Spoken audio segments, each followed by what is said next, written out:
Thank you, Dan. We're going to call to order the Town of Lake Clark Shores Town Council Budget Workshop for July 12th, 2022.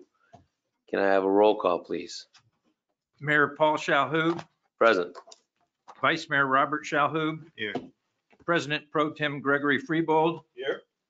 Council Member Valentin Rodriguez. Here. Council Member Robert Gonzalez. Present. We could have a moment of silence for Pamela Ruth Schwartz. She was 75 years old. Patricia Ann Sterwalt. She was 92 years old and the grandmother of former Deputy Clerk Tammy House. And retired LCS police officer Mark Kazaza, who was with the town for about 20 years, passed away week or so ago at 59 years old.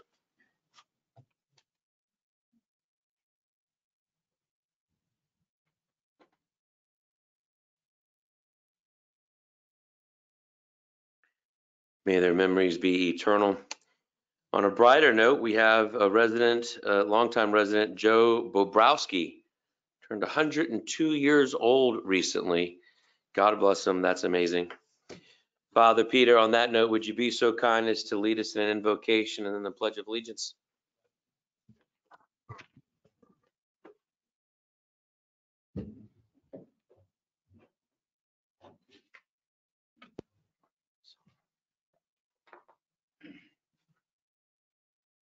Oh, Heavenly Father, we thank you for all the kindness, for thy kindness in bringing us all together today, and for the ability to use the gifts we are blessed with.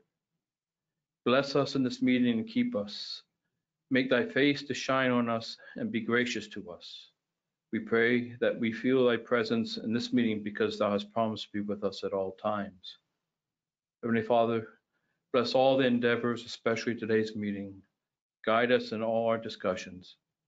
To begin the meeting, Lord, help us to keep thy word in mind. Lead us into conversations and work that are fruitful and enrich the lives of those who are here today and the citizens of this town. We thank thee for thy abundant blessings and ask, O Lord, that thou will direct all our steps in the way we should go. This we ask. Amen. Amen. I pledge allegiance to the flag of the United States of America and to the republic for which it stands, one nation, under God, indivisible, with liberty and justice for all.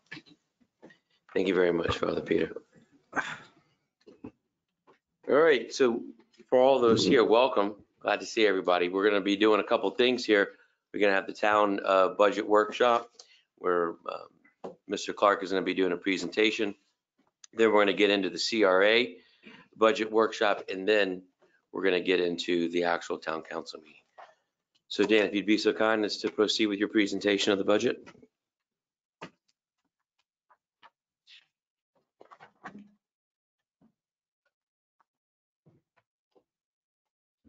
Thank you, Mr. Mayor.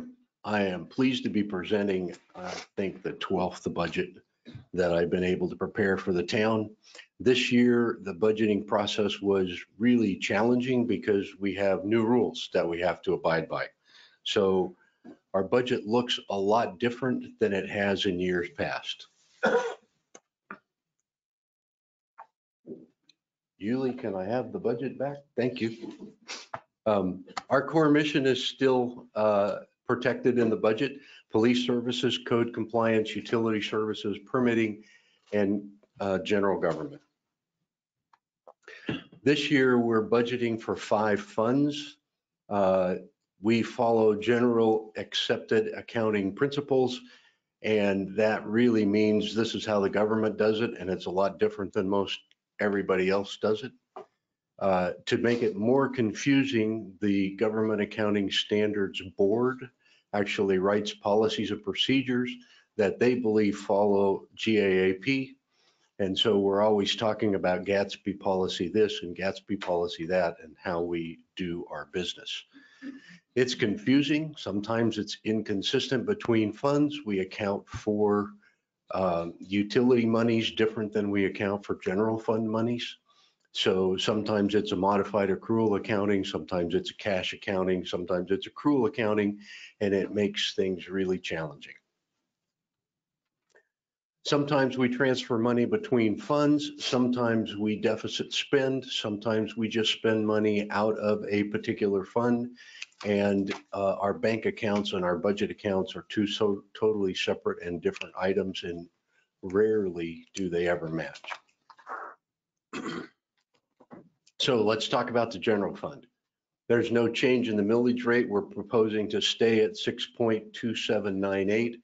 The current year rollback would be 5.6155. Our current year taxable value is $338.7 million, and that's up 12.61% from last year. There's no change in staffing and no change in the benefits, health insurance and retirement.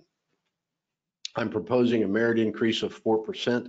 The CPI was 8.8% based on the standard that we use every April to assess where we are. I thought a merit increase of 4% was appropriate. I was at a conference recently for the Florida government accounting officials, and one of the things that was pointed out is there are 2 jobs for every person in the market right now. So I want to make sure that we keep the people we have because they're absolutely stellar. And it has taken us, we did have a new person start in permits on the 5th. We have another new person starting tomorrow for our projects. But it has taken us well over 6 months to be able to find those people. So I want to make sure we hang on to the great people that we currently have. So I'm proposing a 4% merit increase. Special events will be back to normal except for the loop. We're behind the curve a little bit in getting timers and advertising for the loop, so we're going to skip it this year. Garbage collection is up 3% as based on our 7-year contract. And our capital budget is $1.595 million. Now, that's a big number, and that's why things are skewed the way they are. But we have a lot going on. We got $600,000 from the legislature. By the way, I've been having daily conversations with FDOT on making sure our ducks are in a row so we can actually get that money. But we get $600,000 from the legislature for the Pine Tree Bridge. That has to come to the general fund. So we are going to take the other $600,000 that is the match that we're required to have, and we're going to appropriate that out of our savings, because that's where we put it 3 years ago when we took the loan out. As we so there's an appropriation that's shown in the budget from savings to the general fund to match our $1.2 million project. Same is true for pickleball. We've been talking with FDEP on getting the pickleball money. We've filled out the paperwork for them already, but that will come through the general fund. And therefore our match for that is a transfer out of the CRA and into the general fund. So that adds another $150,000 to the general fund budget on the capital side. Then we have the tennis court surface needs to be redone. So we've budgeted for that. This is the first year that we have been able to say we're back to normal in our budgeting. And so we're catching up on some things that we should have been doing in the past, but haven't. So the tennis court surface needs to be changed. Carpeting in the police department is threadbare. In some instances, you're looking at concrete as you walk down the hall. These buildings were built in 2007, and we've never done anything major to upgrade them since that time. So carpeting in the police department, repainting the chambers, carpeting in the chambers. We have a cover over the top of the tot lot playground out here that has a hole in it about the size of my fist. So we're going to replace that cover this year. The stove in the kitchen stopped working at the barbecue, so we need to replace the stove in the kitchen here at Town Hall. A few years ago, we budgeted for the boat lift so that the police boat can be in the lake and ready to go. We had to defer that expenditure because COVID came along and we had other priorities. So I've put that back in the budget. Based on recent conversations about speed bumps and speeding in general, I've added 2 additional speed signs to be placed in town to help some of our folks, like Mrs. Jordan on Westlake Drive. And an electronic reader board. I also have some repairs on some sidewalks that need to occur in the parks. And then repair and replace playground equipment at Town Hall Park. So some of our equipment here at Town Hall Park is starting to delaminate, the plastic's starting to separate from the metal frame. So we want to replace those, find some handicap opportunities since we hear there's money available for handicap park equipment. So those are the kinds of things that we're looking at in the general fund capital budget. The utility fund, moving on to our second fund. Again, no changes in staffing. We're proposing a 4% salary increase for the utility folks as well. No new debt is proposed in the utility fund. We are continuing to transfer to the general fund $180,000. And we have 2 new leased vehicles in the utility budget, and that's because the vehicles that were supposed to be replaced this year never came in. So we've just rolled over those replacements to next year. New initiatives. We want to finish the 12-inch water main project. That is very, very close to being complete. The agreement that we have with Palm Beach County is that they front all of the money and then we reimburse them when they give us a bill of sale. So we have asked for the opportunity to do a partial payment in this fiscal year, and then we will finish that financial obligation next year. Upgrading 2 small pump stations. We have some pressure issues. Lake Worth Beach system during a storm, the pressures get so high we can't discharge from these pump stations. So we're upgrading the pumps so we can pump against that pressure. Lawrence Road is going to be widened, and the widening of Lawrence Road is going to require us to move a lot of our piping. So that's another $600,000 capital project that we have to do because the county said you have to do it.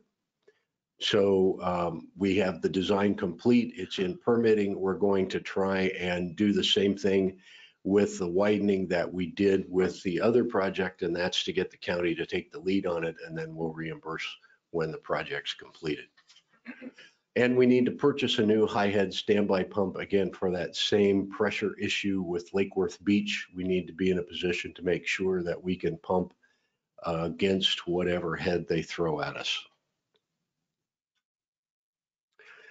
Capital budget projects, we're upgrading the 2 pump stations we talked about, the Lawrence Road widening we talked about, Mar-a-Lago Cay sewer lining. We have a promise from Palm Beach County that they're going to give us $250,000 in CDBG grant money to finalize all the lining that we have in the sewer system in the South Utility Service area. So this would be the last piece, and as soon as we get the matching funds from the county, we'll move forward with lining those pipes. There is a continual problem with about 1,750 feet of sewer force main that runs behind Starlight Cove Elementary School.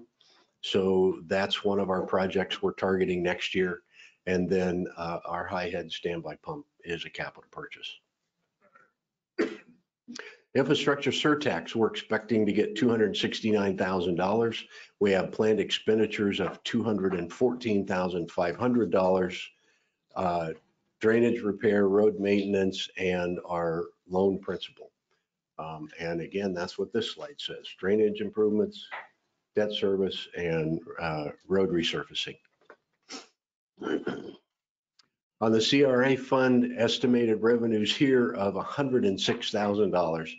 Note that the town is writing the CRA a check for $59,957. The county is writing us a check for $45,000.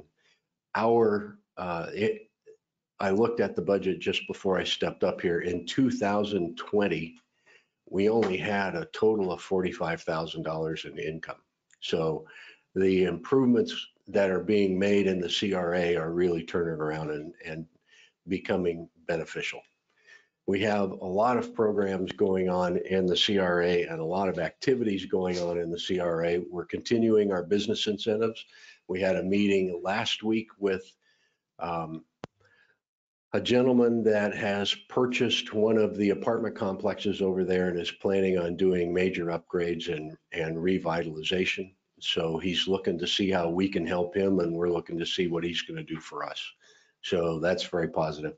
We have updating of our code that we talked about. We've reached out to Jack Horniman. He has an agreement that he's signing and sending back to us so we can start changing our code for the CRA.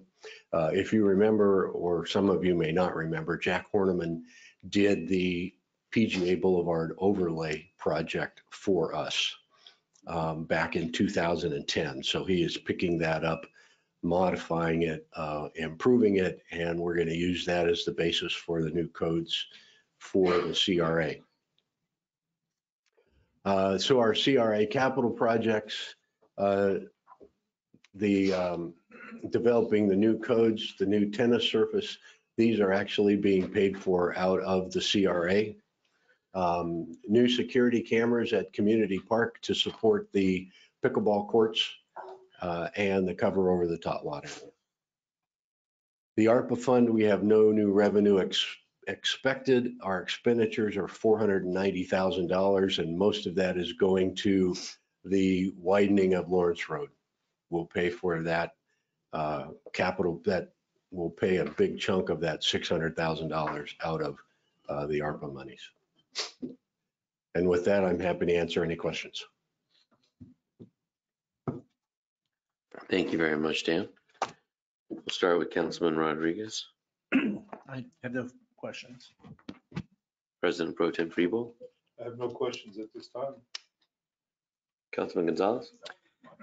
Thank you, Dan, very much. That was a lot of information to digest. I know that we've all had a little bit of time to go over it here in our packets.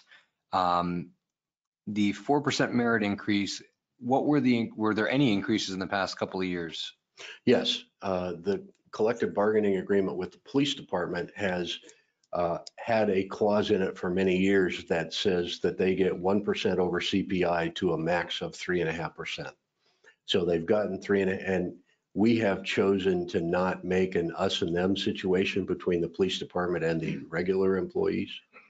So all the employees for the last 2 years have gotten 3.5%. Okay, and I think that this is well-deserved considering COVID, inflation, everything else. We have great staff right now. We have a top-notch organization. The approximately how much is the police boat lift? I've budgeted $34,000 for that. I don't know exactly where it will come in because I'd like to be able to have it covered and protect the boat so it's not out in the elements. Based on asking around and throwing some darts at the wall, I think 34,000 is a conservative number. Might be closer to 28,000, but that's what I put in the budget. Yeah, some of these boat lifts are in excess of 40. That'll definitely be a big help so that if there is something on the water, we don't have to back the trailer in, and a call time will be significantly shortened. Yeah, the chief has had some officers go through training. You can't just, because you're a police officer, jump on the boat and go. There are certain rules and regulations you have to understand, like you don't want to handcuff somebody that you put in the police boat, because if they fall overboard, how do they swim?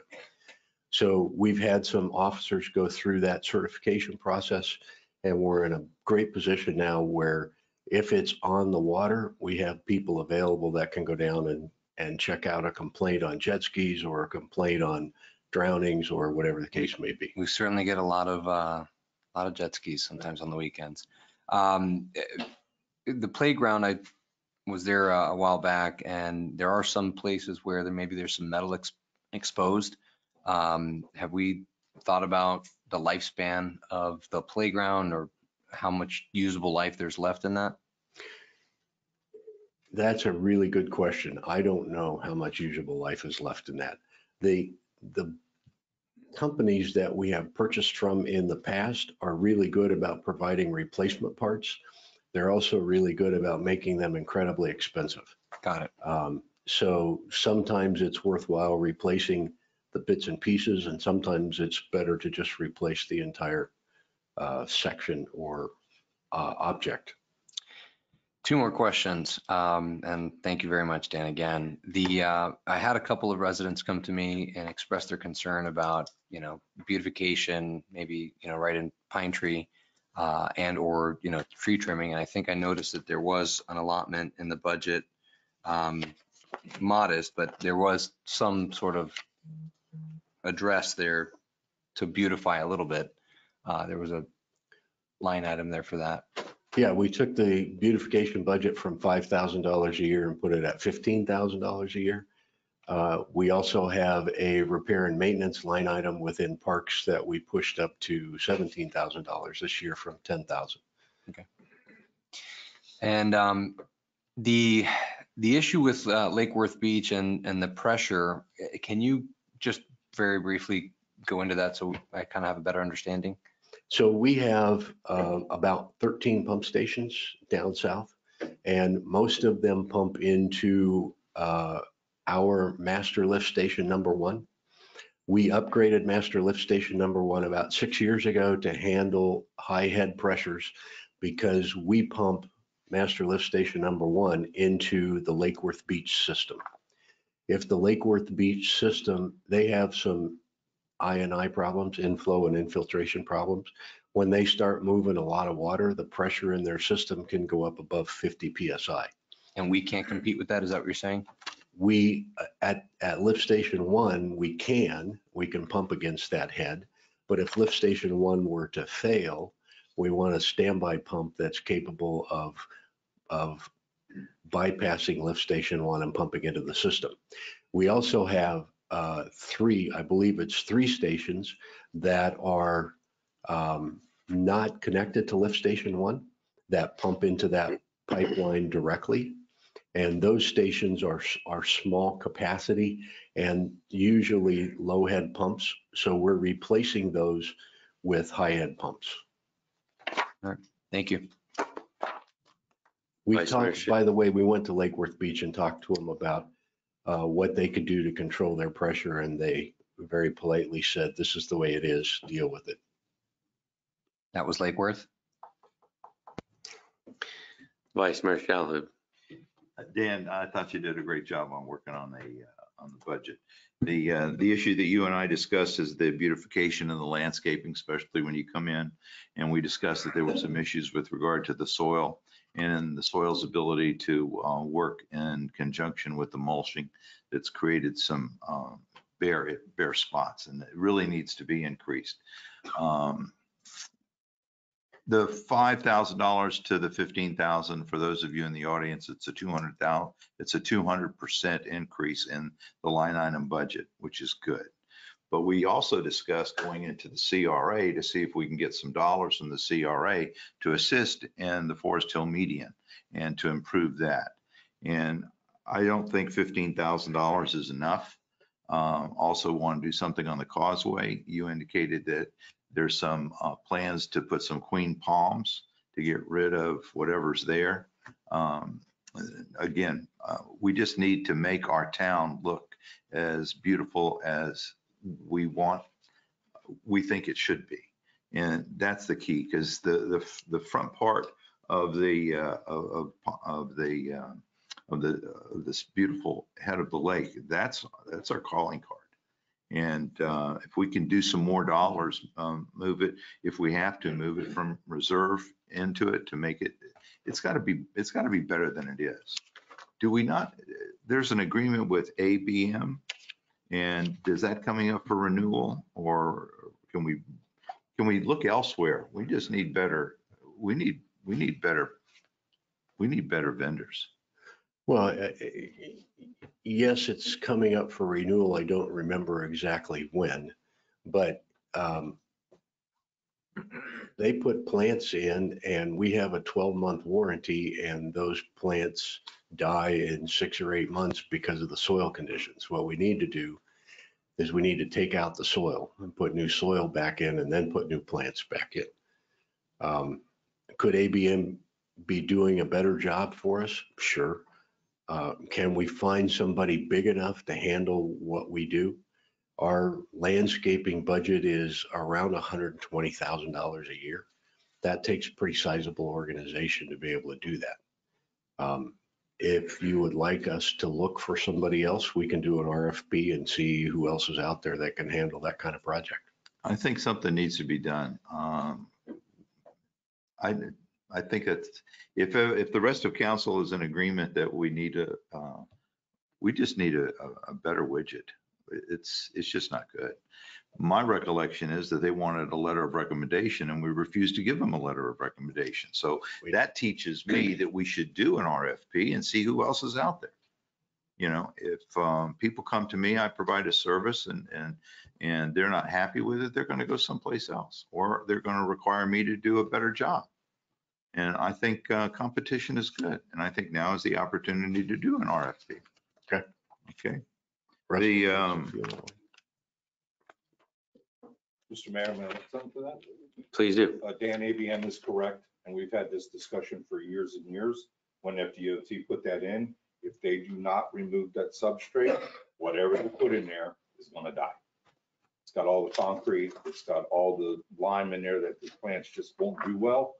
And so they are right about that. There are other things they can do to improve stuff, but that has to be the number one thing, or you'll just keep replacing plants, and it'll be a never-ending battle. Thank you. Dan, on page 6, we have $70,000 for the improvements of TB. Can you explain what that is for everybody? Page 6 of what? Page 6 of the general fund schedule of expenditures.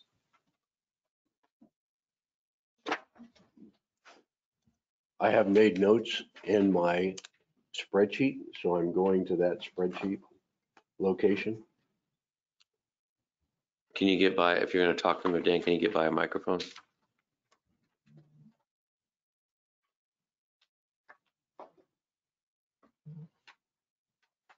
New,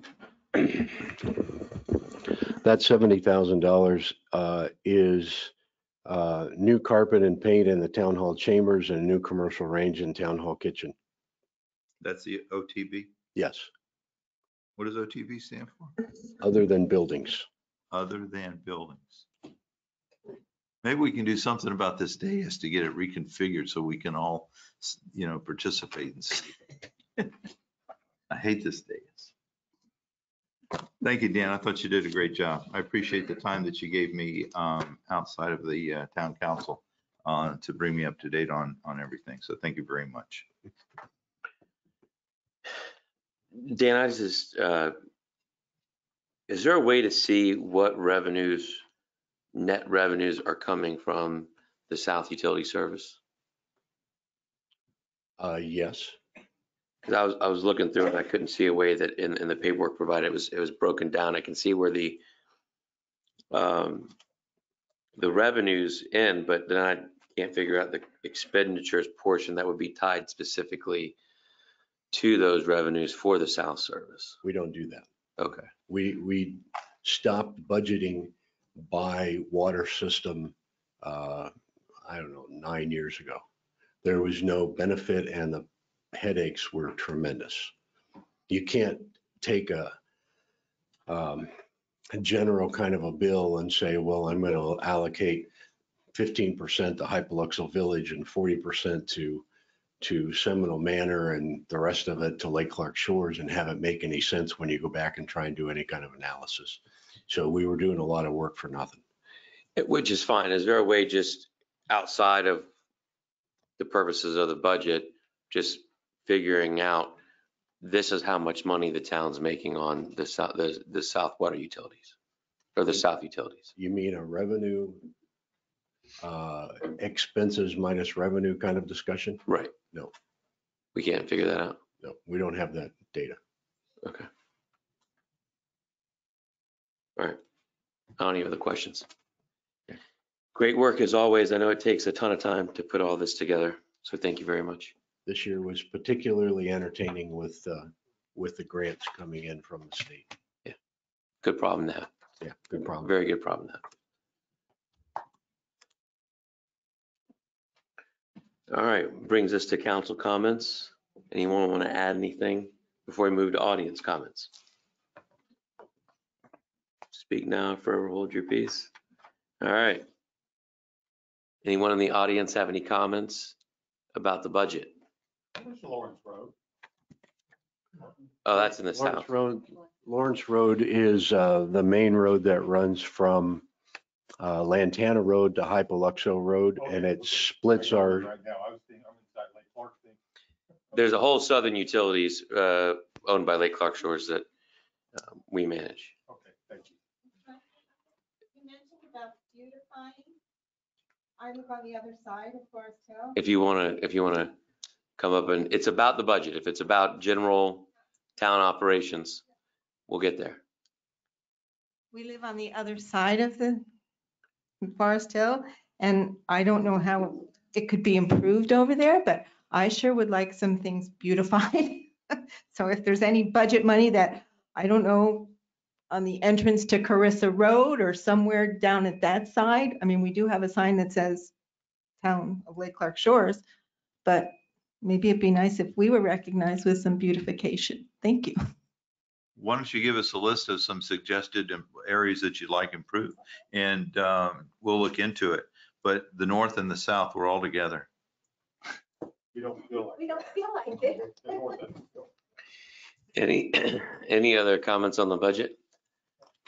I missed the first part, so I don't know if it's in there, but, Good evening, Maury. everybody here is aware of the iguana situation. We have a mango tree. I've got iguanas coming out of my ears. And if there's something to be put into the budget, and I think this is just something that we do in the long term, is hire somebody permanently on staff for pest control, not only to iguanas, but other insects and other rodents coming. And that person could also probably get involved in cleaning the lake. As everybody knows, on the south end of the lake, it's overgrown and it's been those weeds there forever.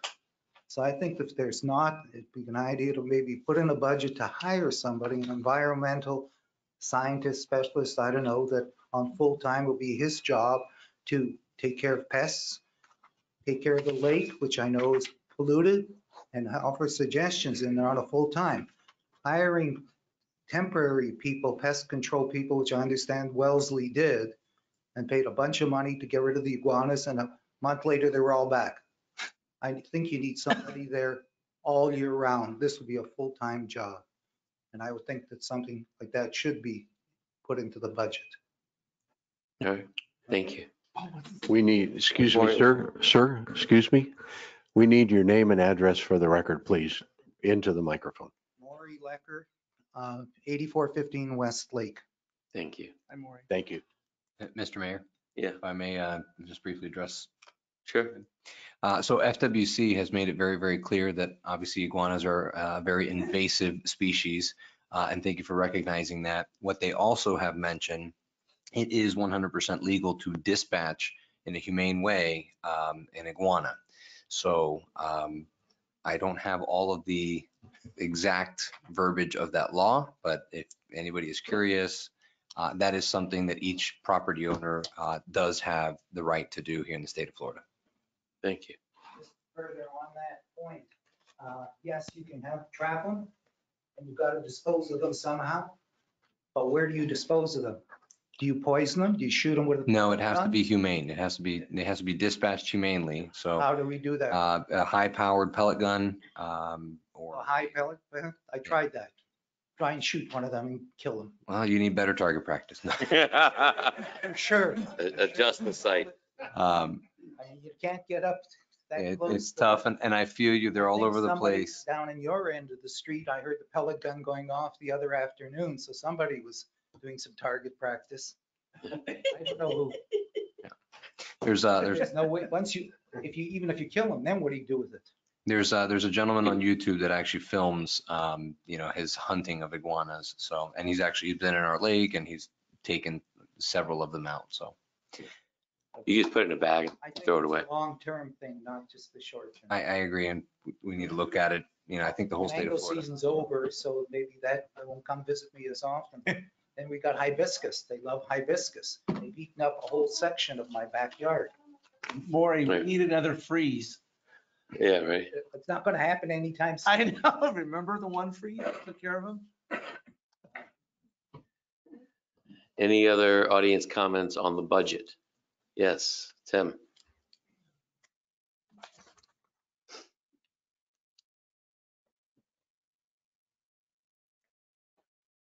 Tim Daughtry, 1410 Keller Road. So 12% increase in taxable values in town. If there's any year that we should be looking to reduce the millage rate, it's this year. Okay, county's talking about reducing millage rate. We should be discussing that. Okay. Thank you. Any other audience comments? Dan, do we have anything written in or emailed in? No. All right. I'll take a motion. So moved. Is there a second? Second. All in favor? Aye. Motion Aye. carries. Budget workshop is concluded. We're moving on now to the CRA, Community Redevelopment Agency, July 12, 2022 budget workshop. Can I have a call to order, please? I'm sorry, roll call. Chairman Paul Shalhoub, Present. Vice Chairman Robert Shalhoub. Here. Commissioner Gregory Freebold. Here. Commissioner Valentin Rodriguez. Here. Commissioner Robert Gonzalez. Present. Take a motion to approve the agenda. So moved. Second. Second. All in favor? Aye. Motion carries. I'll take a motion to approve the consent agenda. So moved. Second. All in favor? Dan, you're up again. Another presentation. Julie, may I have the presentation up, please? So here we are again, same page that we showed just a second ago. We have planned expenditures of $106,000, planned revenues of $106,000. Park improvements, updating the code, and continuing our business incentives. All right.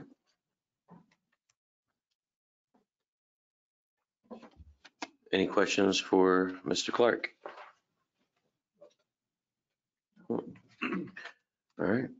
Thank you, Mr. Clark. Anyone want to? We don't actually need to do a motion right now in the CR. We'll do it later, yes? Or do we do it now? Do you need a motion Do we need a motion, Charlie? to approve the budget as recommended? It's the budget hearing, Yeah. and I don't know whether it's on the agenda for the town hall. If it's not, we need to go ahead and approve it following the closing of the hearing during this meeting. All I right. don't see it on the town agenda. So what we'll do is we're going to move to audience comments. Then we'll conclude the hearing and then we can have an approval of the budget as proposed. All right, so audience comments. Anybody want to comment on the CRA budget in particular? Nope, anything written, emailed in? All right. So now do we move? Well, that concludes the hearing portion. So is there, if anybody? Do we have to make the motion before we conclude the hearing?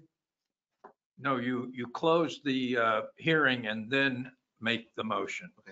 So the hearing is closed. And We, ultimately, the budget is adopted by the town council, so you're approving it and recommending approval by the town council. and that is actually in the agenda item 8B. Sorry, I didn't So see when it, we, so- when we get there. 8B on the council's agenda. On the council agenda, correct. So does anybody want to make a motion to recommend that the council approve the So CRA budget as, Second.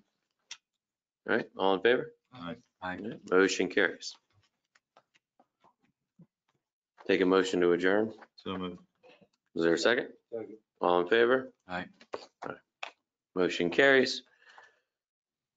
Now, on to the third portion of tonight. We're on the town council meeting for the town of Lake Clark Shores, July 12th, 2022. Can I have a roll call, please? Mayor Paul Shalhoub, Present. Vice Mayor Robert Shalhoub, Here. President Pro Tem Gregory Freebold. Here. Council Member Valentin Rodriguez. Here. Council Member Robert Gonzalez. Here for the third time. Nobody left.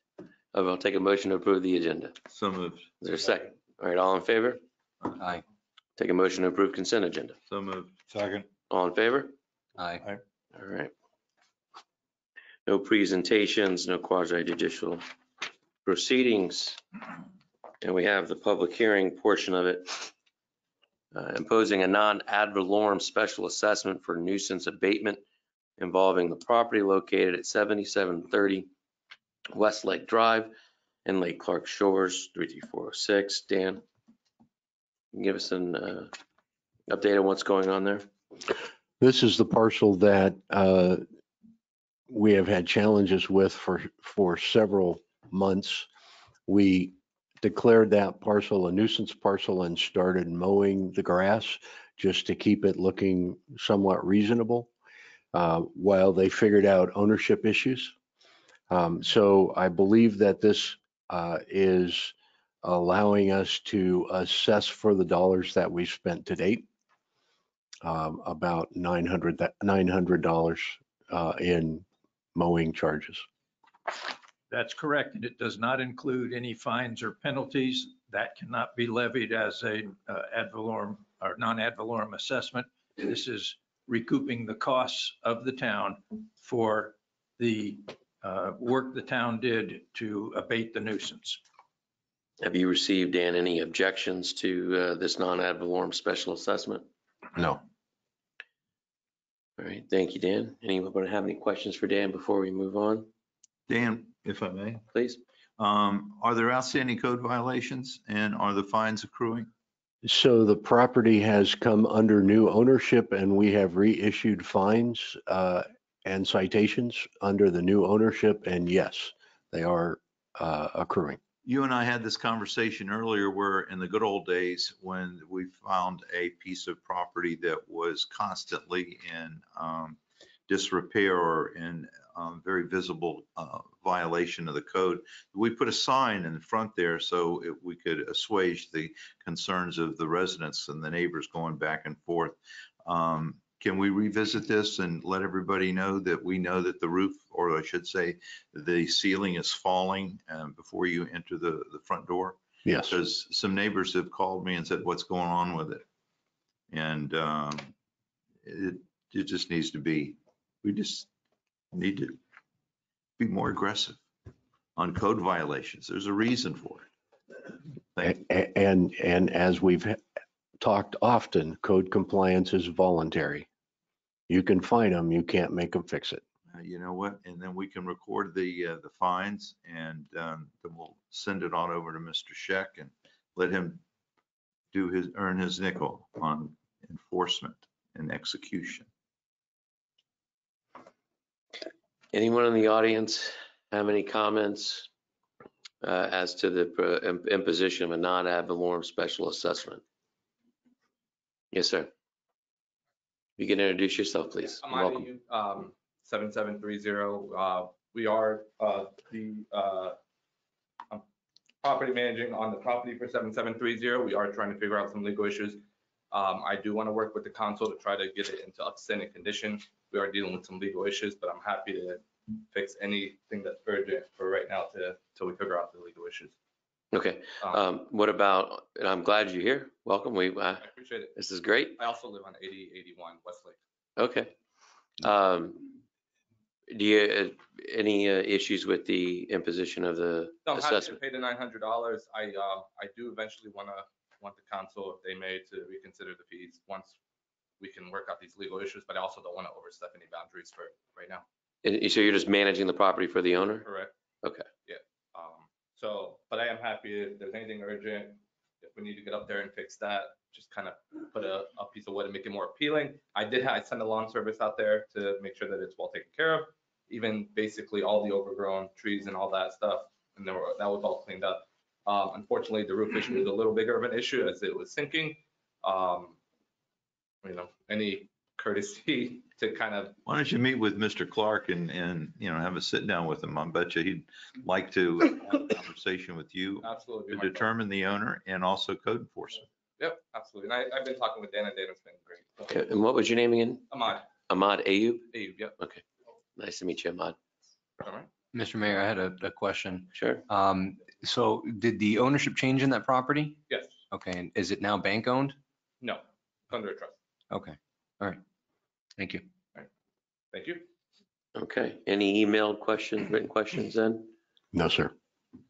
All right. Any additional council comments? Yes. Yep. Okay. And the reason why I asked whether it was bank owned or not, if memory serves me correctly, Ms. Terhune, I believe she had executed a reverse mortgage on this property, and now her family, she went to long-term care, I believe. And then I kind of lost touch with it. It's kind of sad, but I do know that along the way, we've had several residents that were concerned about her. They tried to reach out to the family, and no one could reach out to them. Some of the neighbors tried to, put in the garbage cans and help as much as they possibly could, but really without being an owner in that property, you're very limited in terms of how much help you can really give a neighbor. And I'm just glad to see somebody stepping up and taking care of it. So thank you. All right. Thank you. Any other comments from the council? All right. Public hearing is adjourned.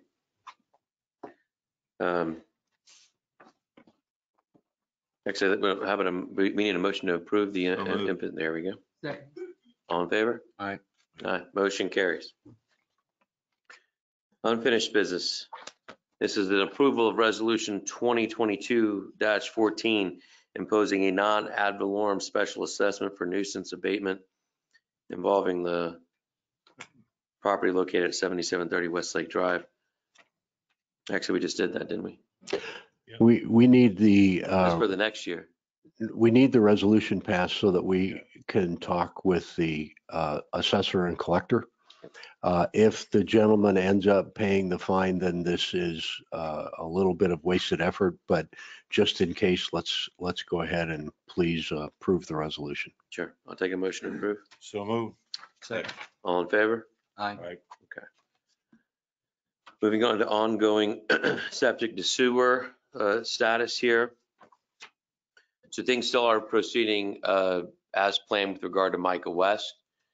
We are still in the permitting phase, and we're waiting to hear back regarding our application for state revolving fund monies so that project can go forward.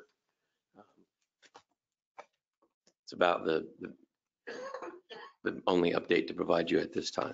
Dan, when do we expect to hear back for the SRF funding? Probably September, end of September timeframe.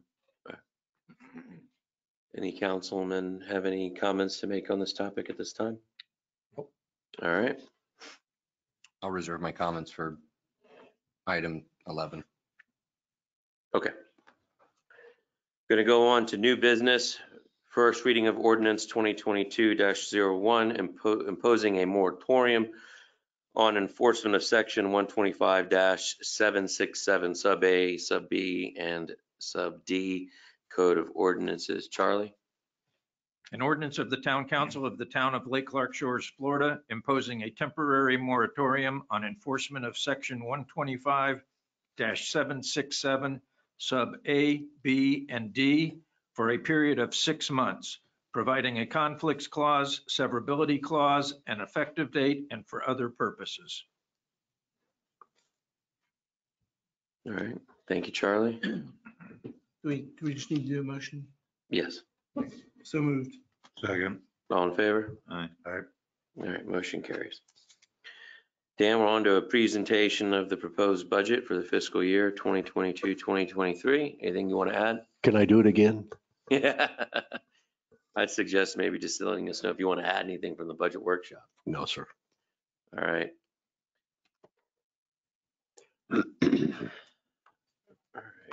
I'll take a motion to confirm the 2021, 2022 millage rate of 6.2798. So moved. Is there a second? Second. All in favor? Aye. Take a motion to set the tentative millage rate at 6.2798. So moved. Is there a second? Second. All in favor? Aye. Take a motion to certify the rolled back millage rate of 5.6155. So moved. Second. All in favor? Aye. I'll take a motion to set the first and second public hearing dates for September 6, 2022 and September 27, 2022. So moved. Second. All in favor? Aye. So, Mr. Mayor, if I might just point out that those budget dates are 3 weeks apart instead of our normal 2. Again, we have the obligation to work around the county and the school board. And so these are the dates that work best for us. All right, thanks, Dan.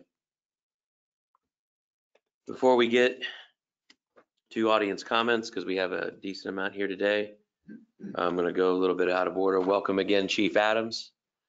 Thank you so much for being here. Thank you. Hi, everyone. Good evening. Thank you. We have the most updated report from your office. Is there anything you would like to share with us or the residents today? I just want to talk a little bit about hurricane season. We started hurricane season June 1st, which runs through November. And we are predicted, I was just actually researching a little bit, to have a above average storm season with 14 to 21 named storms, 6 to 10 possibly being hurricane. Do not let that fear you though. Be prepared. Have a plan. Clean up your yard, cut your bushes, look over your driveway, have your supplies set in place, and just be prepared. That's my comment regarding the hurricane season. Regarding the calls in June, and you have those numbers. I have them the numbers as well.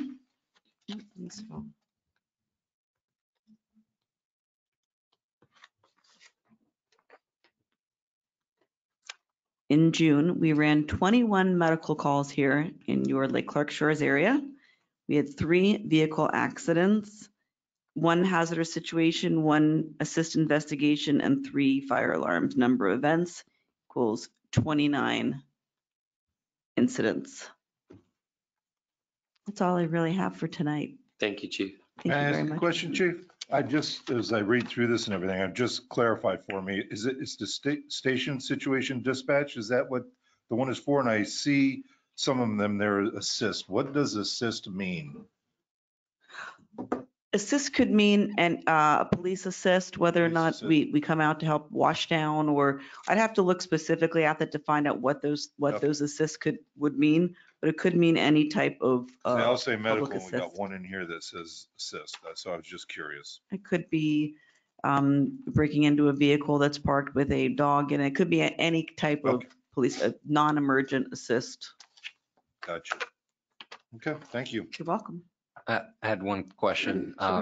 What are the things that we should look out for as a neighborhood during hurricane season to help you guys do your job more effectively and efficiently after a storm? After a storm. Well, we do have an app on our phones called a Riot app, where we go out and assess the community after the storm. And those pictures that we take go right to the EOC.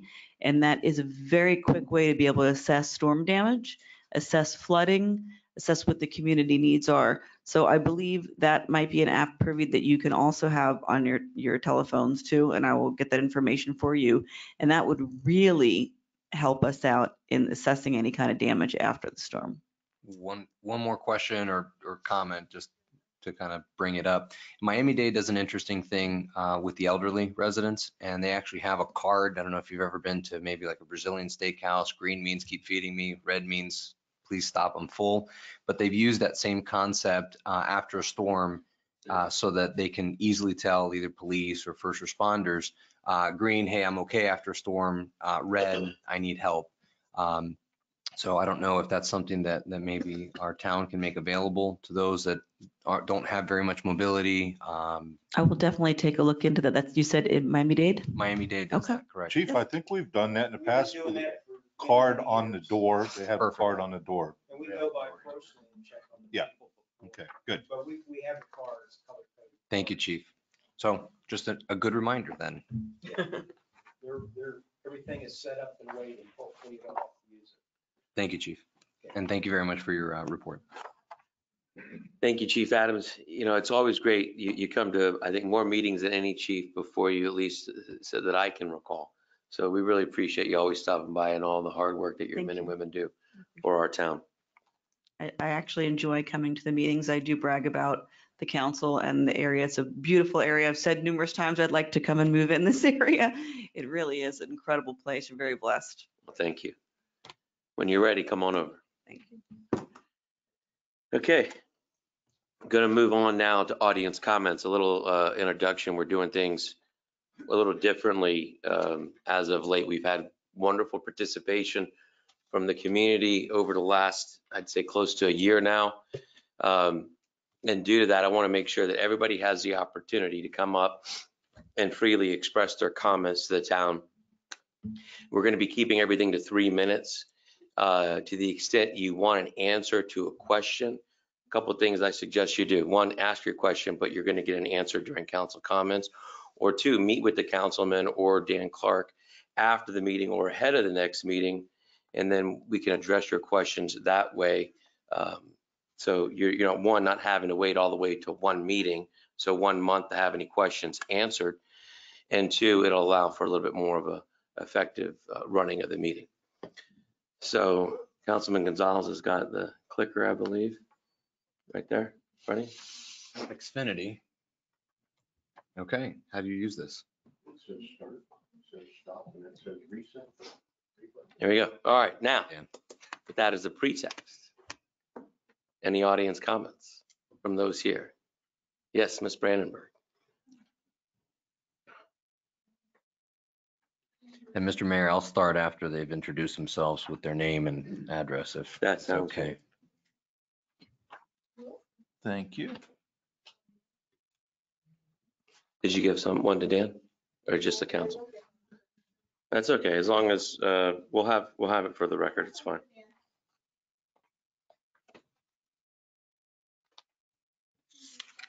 Thank you.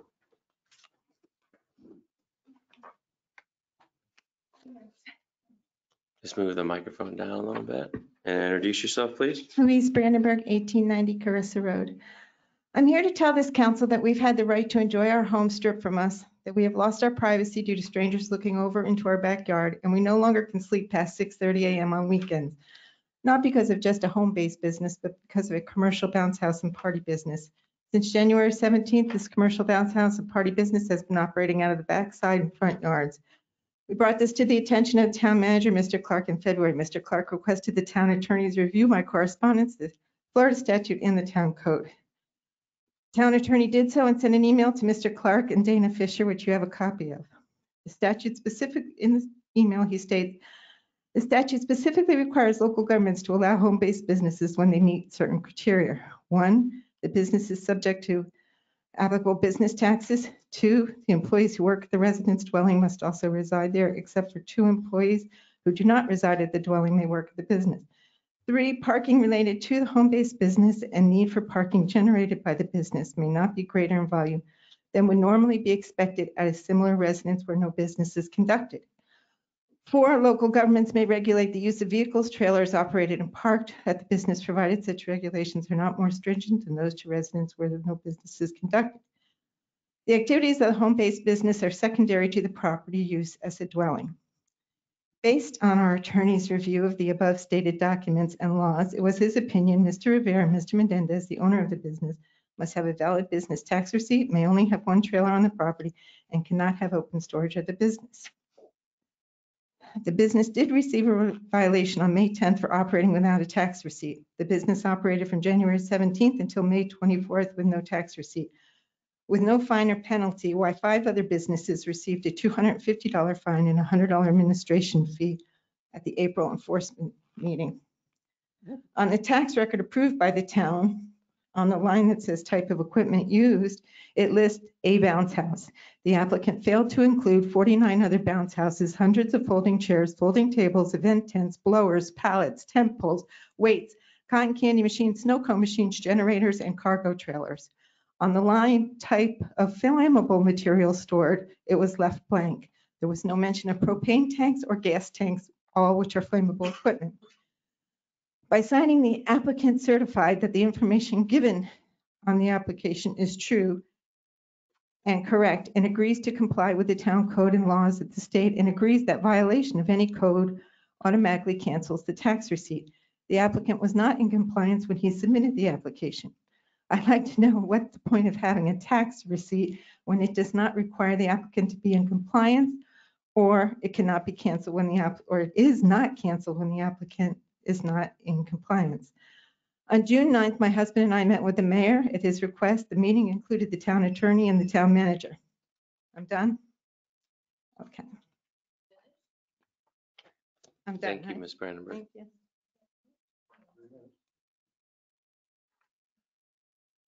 Any additional audience comments? Yes, sir. Come on up.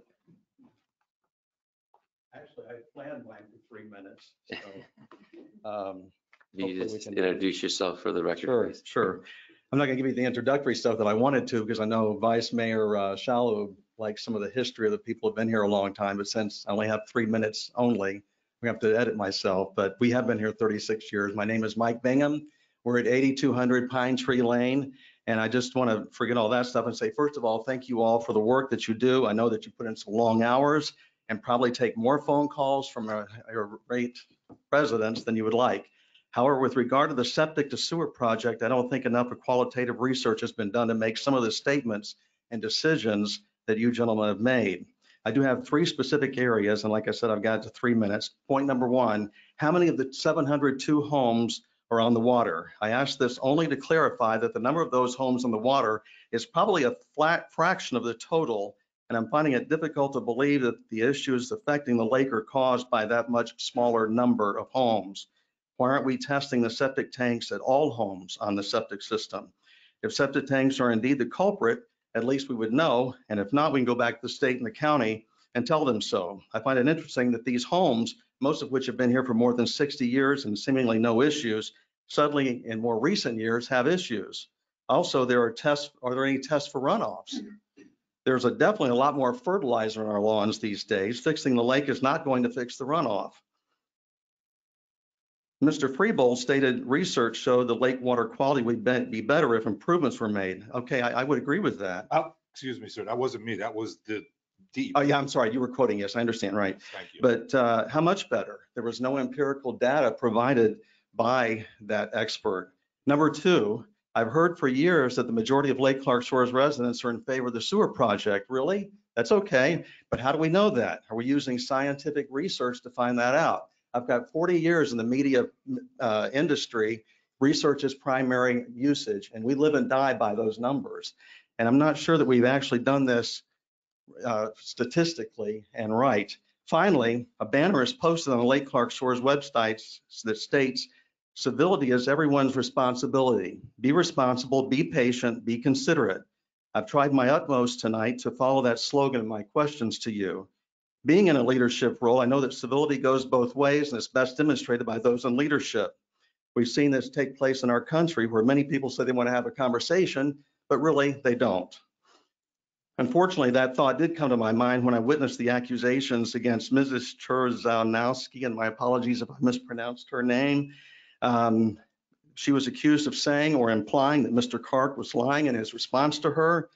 I've watched the video several times. It simply did not happen. Saying it doesn't make it so. Furthermore, she apologized several times if she had offended anyone. She was also accused of being very argumentative. No, she was not argumentative. She was just asking hard questions. And quite frankly, some of her questions were ones I thought the council would have asked and answered a long time ago. So gentlemen, you say you want a conversation, then let's allow for a conversation. Allow for the hard questions. Be respectful, be patient, be considerate. That same councilman also stated that some of our biggest problems is not listening. Ironically, he wasn't listening that night. The only reason I bring this up publicly is because Mrs.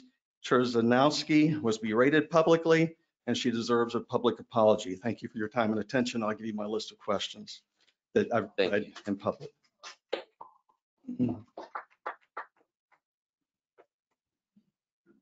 Thank you. Thanks, Mike.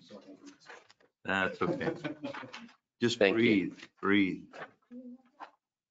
Thank you.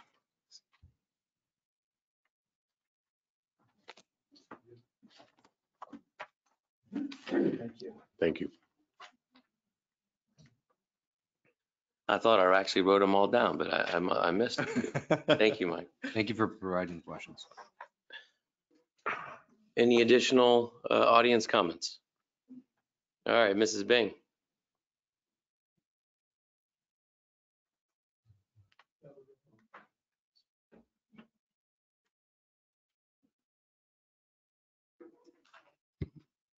Louise Bing, 7401 Westlake Drive.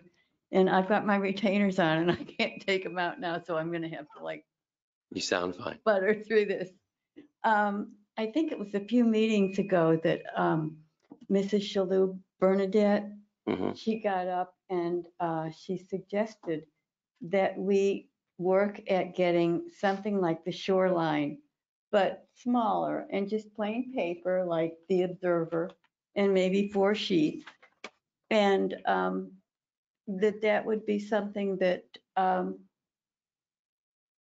would perhaps end up bringing people together a little bit more. And it would not have anything to do with politics, just little things that you'd read in the accent portion of our paper. And very recently, I had to do a lot of petition signing, walking around the neighborhood. And I met so many people who were living all alone. Women, elderly women living alone, elderly men living alone. And I'm thinking this is one way maybe that would help people feel that they're not so isolated and they're sharing the same thoughts as other people.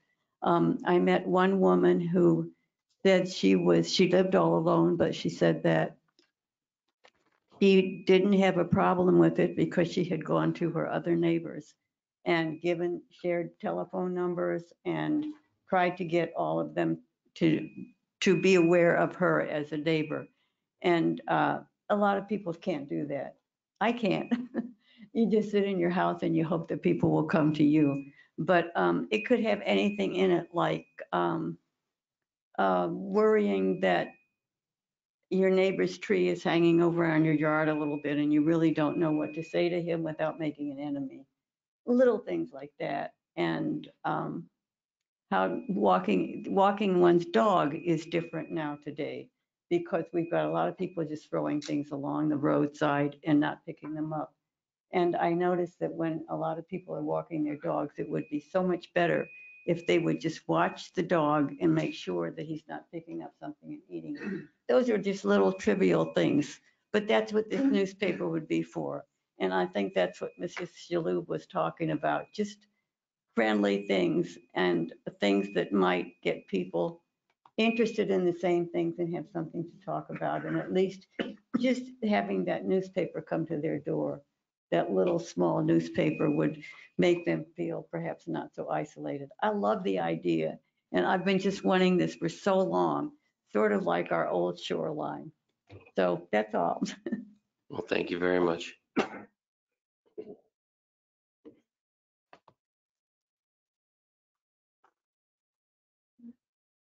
Any additional audience comments?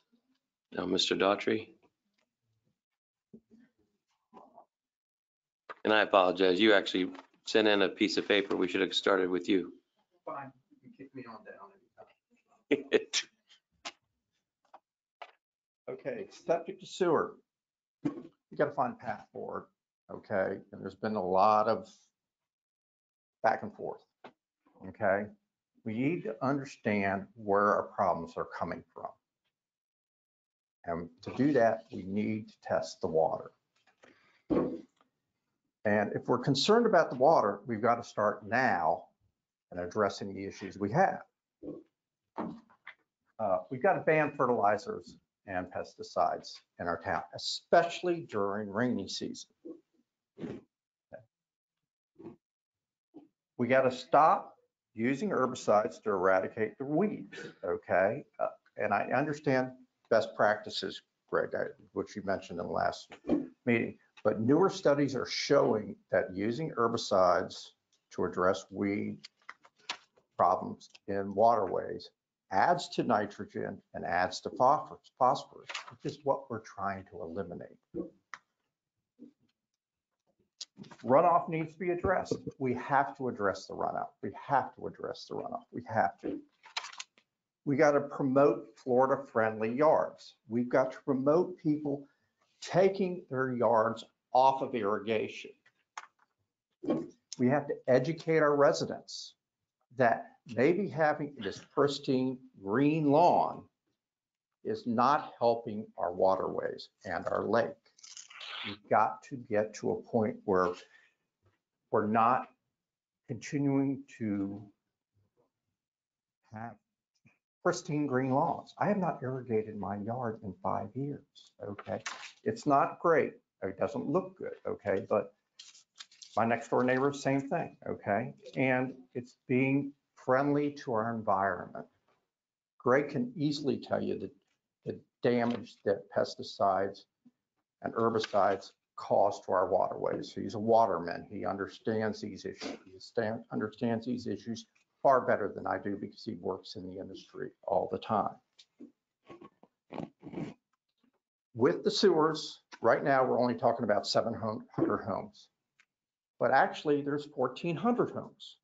And I know the issues related to that, but we're only addressing half of the houses.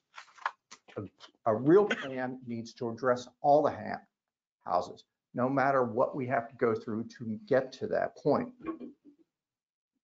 Financing. And this is the thing that continues to cause me problems, okay? We're being asked to do road replacement, and we're being asked to do the water lines, okay? Well, back in the day, in the 2000s, we pulled out of our budget $50,000 a year for road resurfacing, okay? Okay, so I can't continue, so, okay? Thank you, Tim. Sure. Any additional audience comments? Yes, sir. Go Gators. Yeah, let me hand these out. I gave Chief Smith a copy of this already. I planned to try to get these to you earlier, but I didn't quite make it. Thank you.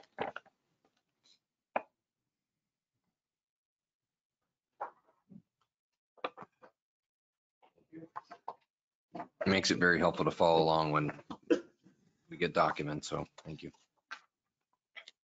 Good evening. My name is George Shear, and I live at 1600 Barbados Road, which is catty corner to the town hall. As a lifelong resident of Lake Clark Shores, I've enjoyed the tranquility and uniqueness it has to offer. However, in the last few months, much of that tranquility has been ruined on certain weekends by parties being hosted at the town pavilion. Not every renter of the pavilion is loud and boisterous, but when one is, it casts a pall over the afternoon. My house, middle of backyard, sits approximately 300 feet from the pavilion. And when certain renters set up commercial sound systems accompanied by professional DJs, I can hear their offerings loud and clear in my backyard. Furthermore, there are occasions I can hear their bass in my house with all my windows closed. Last year, I replaced my windows with hurricane-proof protection that have additional sound deadening qualities. Typically, alcohol is served, which contributes to the music and the DJs cheering, intensifying as the day progresses. Normally, the functions start around 3 and end around 7. Sometimes I'll take a walk over the party and ask the host to please turn the music down, which sometimes is met with an understanding, and other times they laugh at my request. I've also called the police intermittently to complain, but the town noise ordinance appears to limit their ability to assist. These certain gatherings that are loud and boisterous also have a negative effect on the overall atmosphere at the park. I've tried to take my granddaughter to the park on a few of these days, and the atmosphere is not conducive to a granddad-granddaughter outing. I'm sure there are other residents who share my sentiment. In doing some research on public noise and how the rest of Palm Beach County deals, I'd like to share with you the following exhibits. The pavilion reservation form that Lake Clark Shores has potential renters complete. Please note number 6, prohibits loud music in their compliance with the town noise ordinance. Does that mean if they exceed 75 dBA from their point of noise, are they out of compliance? Exhibit 2, a picture of the sign posted at the park prohibiting loud noise. What constitutes loud noise? Exhibit 3, a copy of the Lake Clark Shores recently amended noise ordinance showing the maximum permitted sound at 75 dBA. Also how the enforcement of this takes place. Exhibit 4, a copy of the Palm Beach County noise ordinance showing the maximum permissible dBA is 60. Exhibit 5, Palm Beach County Parks and Recreation rules for renting pavilions. Please note amplified sound, where allowed, must be approved and must not travel beyond 150 feet. Additionally, on page 2, certain parks prohibit amplified sound. There are a total of 24 parks that prohibit amplified sound. However, they do allow a boombox or Bluetooth speaker with sound permitted to not exceed 50 feet. I understand the rental of the pavilion is a substantial revenue generator for the town. Moreover, I understand what's good for the town is a benefit to the locals. I'm requesting the town council to please consider prohibiting amplified music to the renters of the pavilion. Thank you, Mr. Chair. Thank you very much for the packet of information as well.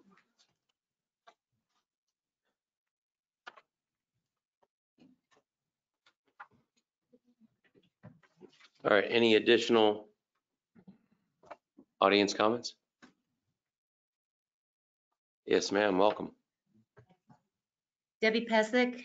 I'm at 7209 Clark Road. We've been residents here since 1976. My husband's lived here since 1965. So I support George's request for lowering the sounds that come from the park. And in most cases, I try to be a really good neighbor. My neighbor was having a party one night. It was New Year's Eve. It was 3:30 in the morning and they were singing and they were having a great time. All I did was politely ask him to turn it down and he turned it down. He didn't realize we had to be at work in 2 hours. So I always thought that the best way to ask someone to turn it down was just to be polite and ask. So Sunday I reached out to the mayor and I asked him, I said, there's a VRBO 4 houses down from my house and I can hear their music inside my house with the AC on. I asked him if he could reach out to them and ask them to turn it down. His recommendation to me was to call 911 and make a noise complaint. Having worked at the sheriff's office in the past, I always considered that a criminal offense. You should never call 911 unless it's a true emergency. It bottles things up and the people that really need you can't get the help that they need. We need to have the VRBOs in the neighborhood at least have a noise ordinance. I understand that those are primarily party houses and that's fine, but we do need to have a limit and I don't see any reason why we can't nicely ask them to please turn the music down when it can be heard 4 doors down in the house. So that's all I have to say about that. Thanks. Thank you.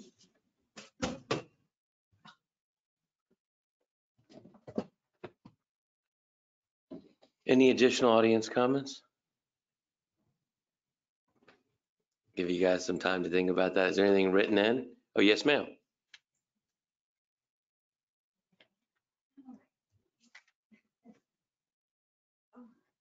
If it's easier for you to speak from there, you can.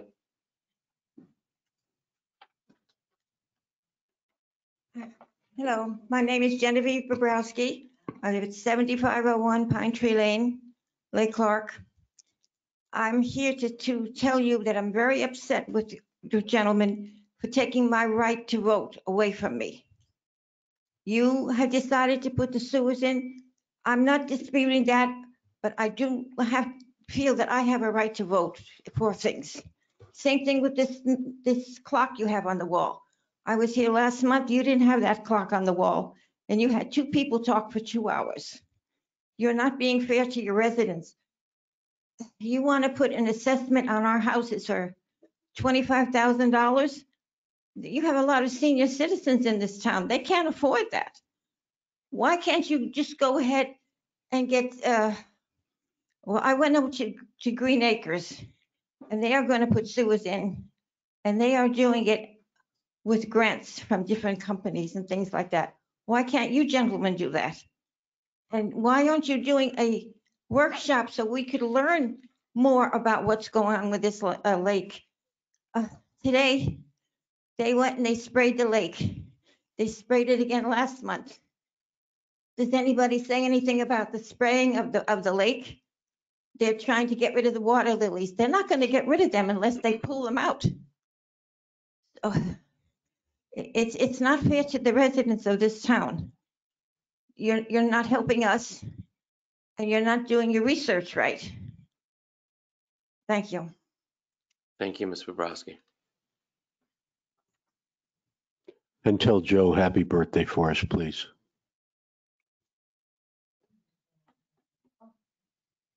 We wish him a happy birthday at the beginning of the meeting. I don't think you were here yet.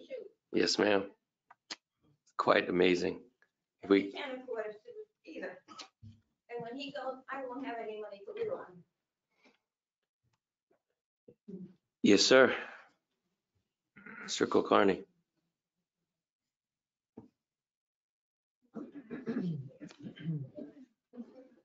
Ashok Kulkarni, 8131 Westlake Drive, Lake Clark Shores.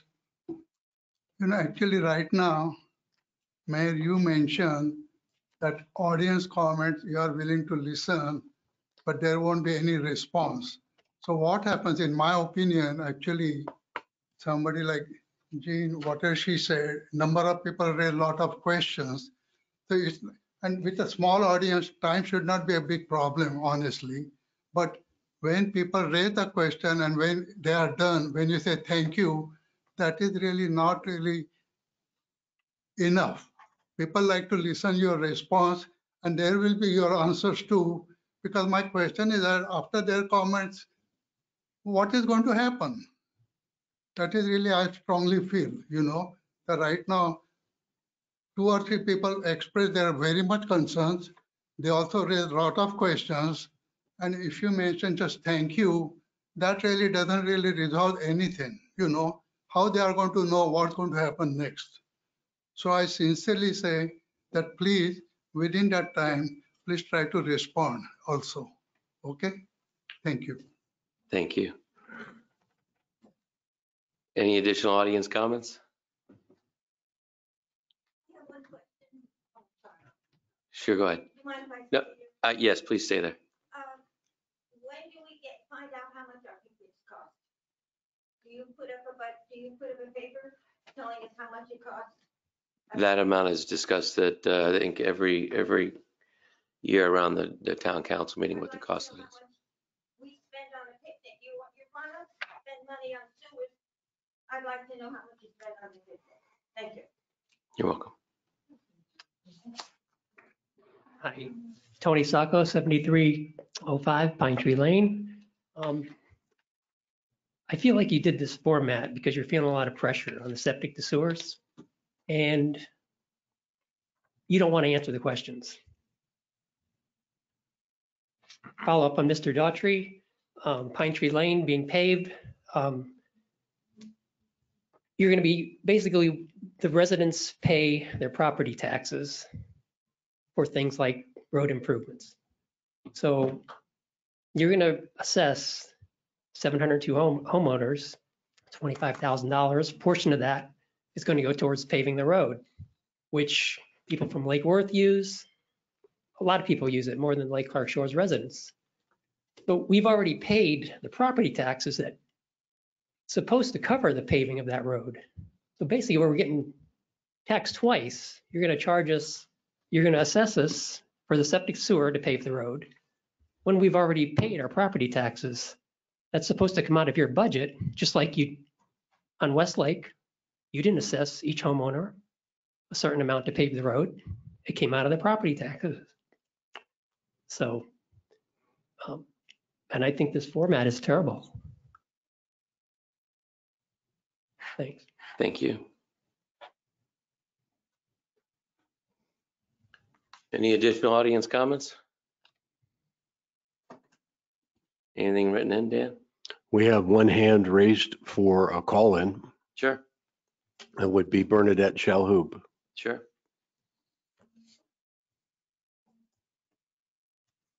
Good Go ahead, evening, Bernadette. everyone.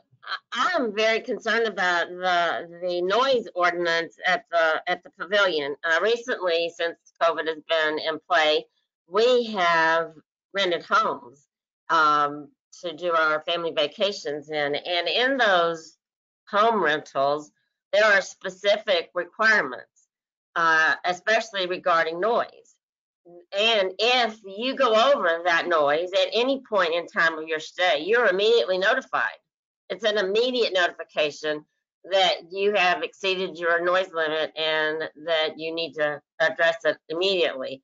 So I think that somehow our town needs to either somehow make, since you are having so many VRBOs in the town now, that should either be a requirement that the town puts in place, that either you have no amplified noise or that it has to be below a certain decibel, and that if the manager of those homes, not the town, the manager of those homes need to be aware that the decibel level is higher than allowed, and they should be the one contacting the homeowners, the renters. So that's how it is done in all of the rentals that I've ever done in the past 4 years. And I am sure that VRBO and all the rental companies have those in place so that the manager of those homes is the one that is responsible for making sure that the noise level is not too loud. And if they get complaints, then there should be some way that there is a way to contact them. But I do think that our town needs to address that issue. It's horrible. It's horrible that our residents are not able to live in a peaceful manner in their own town. So I think we need to address that issue. Thank you very much. Thank you. Any additional audience comments from those here? Yes, yeah, come up. You can just introduce yourself. Clem Brandenburg, 1890 Carissa Road. My question is, how many trailers are we allowed on my property? And are you allowed to park on unimproved surfaces? Are you allowed to have 100 tables and chairs in the backyard without a privacy fence? And have propane tanks and gas tanks near the daycare center? Thank you. Thank you.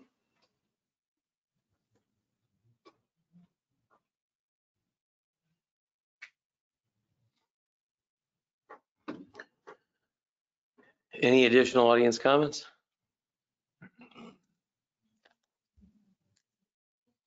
Okay. Anything else written in, Dan? No, sir. All right.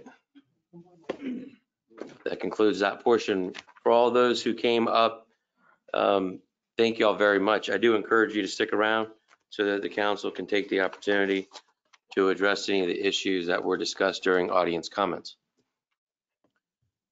All right, moving on to status reports. Chief, we'll start with you. Thank you, Mayor. Last month, we had 4 narcotics arrests, 1 weapons gun arrest, and a trespassing issue arrest, and 1 traffic criminal. We also received $5,207 from the Sheriff's Department Organized Crime and Narcotics Unit in reference to a previous case that we worked with them on an undercover situation. As you know, maybe the people don't know here, my administrative assistant, Anita Calhoun, retired after 15 years. Mark just retired, not more than 3 months, and found out he had cancer. He since passed away. He worked about almost 20 years, mostly the midnight shift here. So that was some very sad news.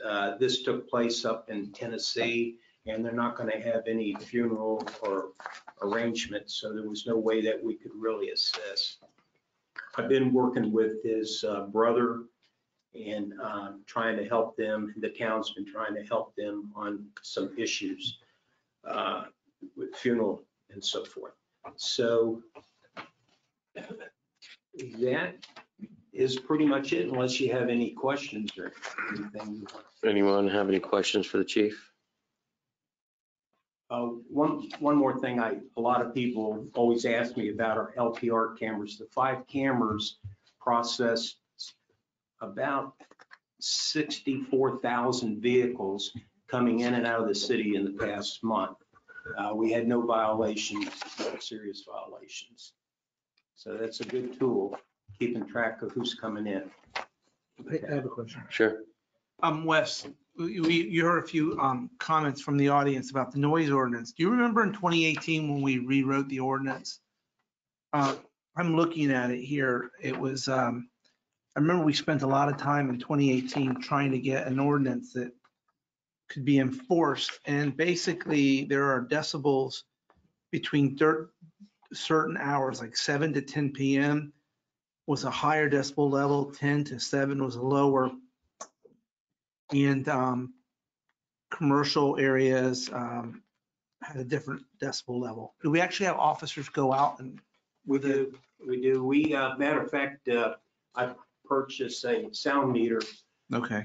And it's calibrated, and the officers, instead of using the app on your phone, they felt more comfortable. So I got with the manager, he approved it in case we have to go to court to testify on cases. Now, effective July 1st, there's a new law in Florida that says that if you can hear music out of a car more than 25 feet away, you can give the person a ticket.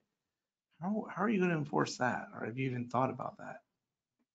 A lot of times the legislatures pass laws without thinking about those. You being a criminal defense attorney, you can understand that, and everybody else who's an attorney up there would understand that. I don't know how it's going to be enforced. I think we can go ahead and write a ticket, and then we'll go to a court with the magistrate, and then it would be up to how they would address it there. Okay. But you're just telling us in the audience that you are sending officers out with this machine. If we get a complaint now, a lot of times you'll hear complaints when things don't happen the way that they should, but I'd say 90% of the people comply. I've talked with some of the residents that live locally near the park. We talked, I told them those decisions have to be made by the town council on restrictions. One way to eliminate it is don't rent the park out, but that's not fair to people that want to have parties with the kids and stuff, because a lot of people do use the park for that. One thing we may address is just no more music over at the park. It's, whatever the council thinks would be appropriate. Okay, thanks. I just wanted to. Yeah. Anyone else? Any questions for the chief? No? All right, moving on to Mr. Scheck. My report is included in your agenda packet. I'll be happy to answer any questions. Any questions for Mr. Scheck? I have a quick question, Charlie. Maybe you can just tell the audience how difficult it is to come up with a sound ordinance that passes constitutional muster. Because back in 2018, we debated this for months, come up with the ordinance we have now. It's extremely difficult. Municipalities, for the most part, have noise ordinances, and they enforce them the best they can. But actually going to court and winning is not an easy matter. And why is that? Is this? A lot of it's the subjectiveness of the noise. The noise meters help, but it's just been a difficult process. Okay. We can limit amplified music. Absolutely. And you can reduce the decibel level. As was pointed out, I think the counties is less than the towns. Any additional questions for Mr. Scheck? Yes, Mr. Mayor, if I may. Yep.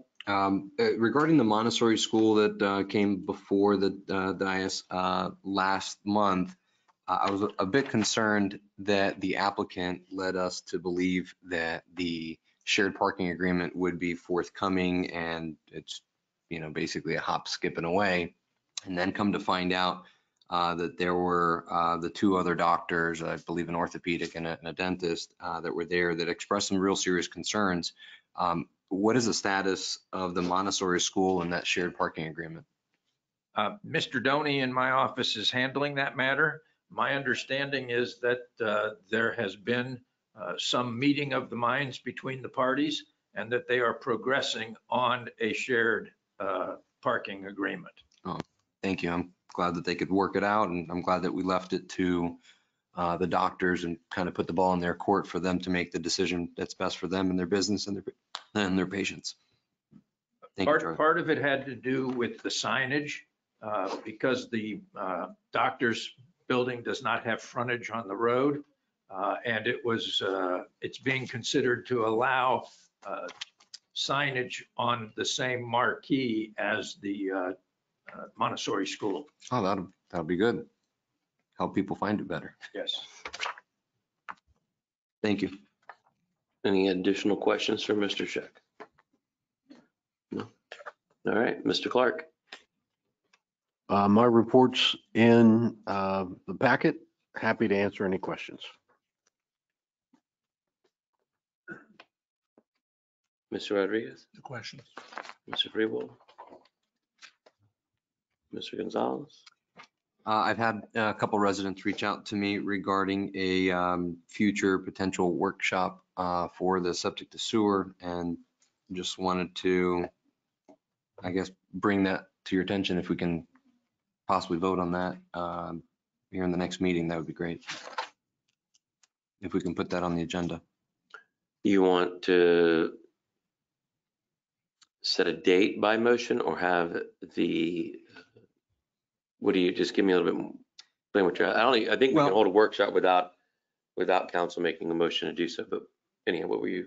Well, that's at least a tentative date so that we can include that date. I don't want to, I know that there's a lot of other dates that are important, like with the county and whatnot, that we can't schedule on. And that's why those September dates were so critical.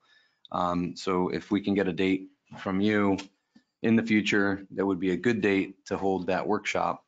And that way we can include that in our future motion so that all the coordinating is done. That would be wonderful. I would like, and I think it only makes sense for us to make sure that we understand the funding before we have a workshop, because that's going to be the biggest question that's asked is how much are we paying and how are we doing this? So until we have funding in place, it seems premature to have any kind of a workshop. Okay. Yeah, we've been discussing that, and it looks like we might have the funding lined up by the end of September. So, all right, good. But just to satisfy Councilman Gonzalez's question, we don't actually need to vote to have a workshop, that we can just hold one, right? Just put a notice out there and hold it. Correct. Thank you for the clarification. Yeah. Any additional comments for Mr. Clark? Vice Mayor? I'm good, go. Dan, thank you again for your hard work over the last month. I expect to see all of you at my presentation, by the way, at Florida League of Cities. I need the support. We will be there. We will be there. Okay. Bill, are you online? Is Bill Lynch online? Do you want to add, if you are, do you want to add anything to your report?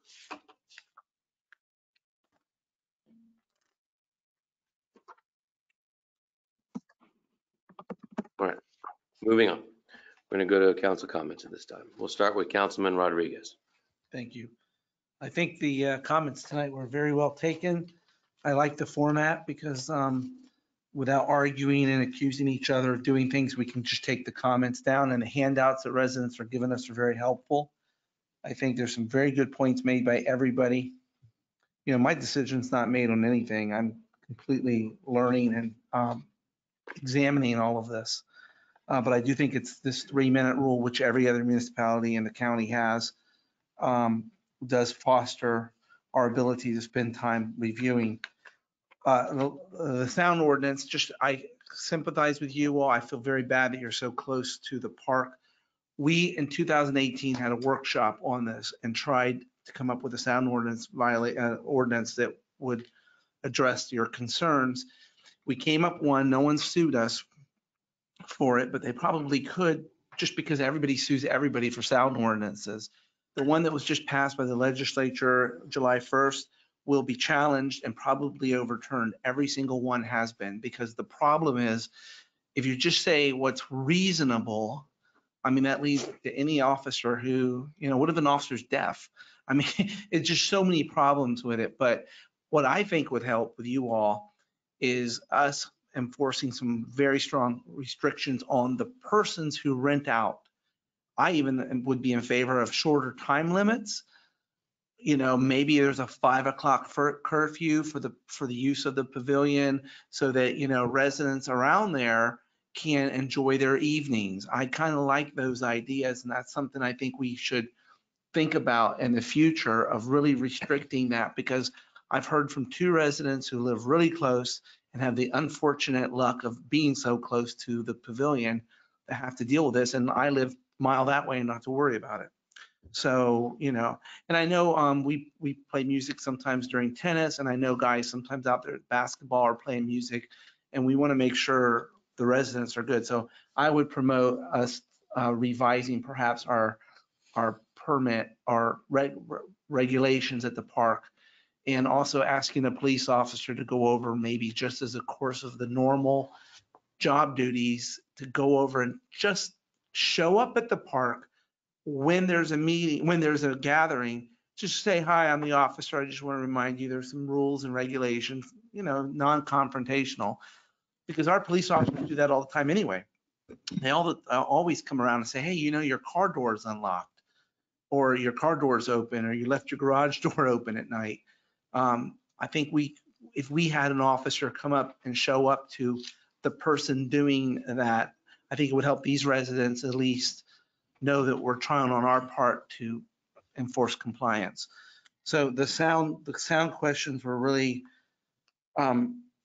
really good questions. And like I said, this is such a tough issue. Mr. Sacco mentioned that he didn't like this format, and I'm sorry you don't, but this is what every city does. But I think some of the things you put in your recent brochure I read, and I'm researching them and reading them, they don't go on deaf ears. Everybody has very good points on the septic to sewer conversion. And in particular, I do have a personal problem on the road paving issue. Okay, I do. I'm just saying it seems like it's not fair in some respects. So I'm open to listening to that. And then the final question or thing I just want to bring up is, I get the 702 homes and how many are on water, and I think all those are very good questions were brought up, and I like to research some of that more. These are really tough questions. We've got a really active audience, and we've got really active persons in town who care about it. I wish more people would show up, because I want to make sure your comments aren't just representative of a few. I want to see that you're representative of a lot.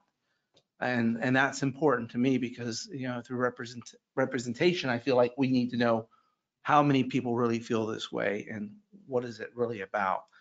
Other than that, I want to tell you, I'm still working on the 65th anniversary book, which isn't going to get done this year. But I'm trying. And I got an interesting submittal from, does anyone know Kenneth Henry Witt? No? I don't know if anyone knows. I know Mr. Witt. Mr. Witt? Yeah, I know Mr. Witt. Okay, I didn't know much about Mr. Witt, except I remember that one of his daughters was a teacher that I knew. But Mr. Witt's been here for 56 years, and someone from genealogy sent me a picture of him and told me how he built his house, one of the first houses in Lake Clark Shores, by hand over a few year period back when everything was dirt road back here. And a very interesting story about him and his life, and the fact that he had 3 daughters, 2 of which went to Harvard Law School, twins, and a teacher. And very interesting. So this is the type of stuff I love getting, because this is the stuff we need to put in our book. Someone's been here for 56 years. And then who was here in 1965? That's before I was born. That's awesome. That's awesome. 1965. I mean, that is just, I mean, it's before the time of at least three of us up here, almost four. Sorry, Bob. But I think that's just such interesting information to learn about our town. I want to know who has been here when. I think we all need to know that so we can go over and respect you. You've been in this area since 1965. Tell me about it. What do you remember? What are your memories? What was it like? You know, how has it changed? And, you know, we're still a town and, you know, I'm certain you could. But what I'd like this anniversary book to be is a connection of residents to residents, because this is our 65th anniversary and 1965 was more than 65 years ago, right? Well, no, it was 55 years ago. So you were right at the beginning. And, you know, if we have that information in this book, I have a feeling that we'll start connecting people. I'd love residents to see this book and go over to you and talk to you. My parents actually owned this 3 acres that the complex was built on. See, it's those interesting facts. Your parents owned the first 3 acres. His wife is a Gito. Yeah, and Wow. I got a question. So there was 2 wooden houses on this property. Right. That was your parents? No, they bought the house at 7209, right behind the town hall. I've been here since 56. See, so. And I've kind of fought. There was a 2-story wooden house either right here or next door. I didn't mean to get this into a conversation, but what you all are talking about is exactly what I want the 65th anniversary book to be. So if anyone would please email us this information about you, about this. I want this book to be a representation of people who've been here for a long time and newcomers, so that we can get to know who our neighbors truly are historically. Because I mean, you're walking around and meeting people all the time, like Mr. Witt. I've probably seen him 10 times. And his mom, his wife, sister was a teacher. And then I just realized this interesting fact about him.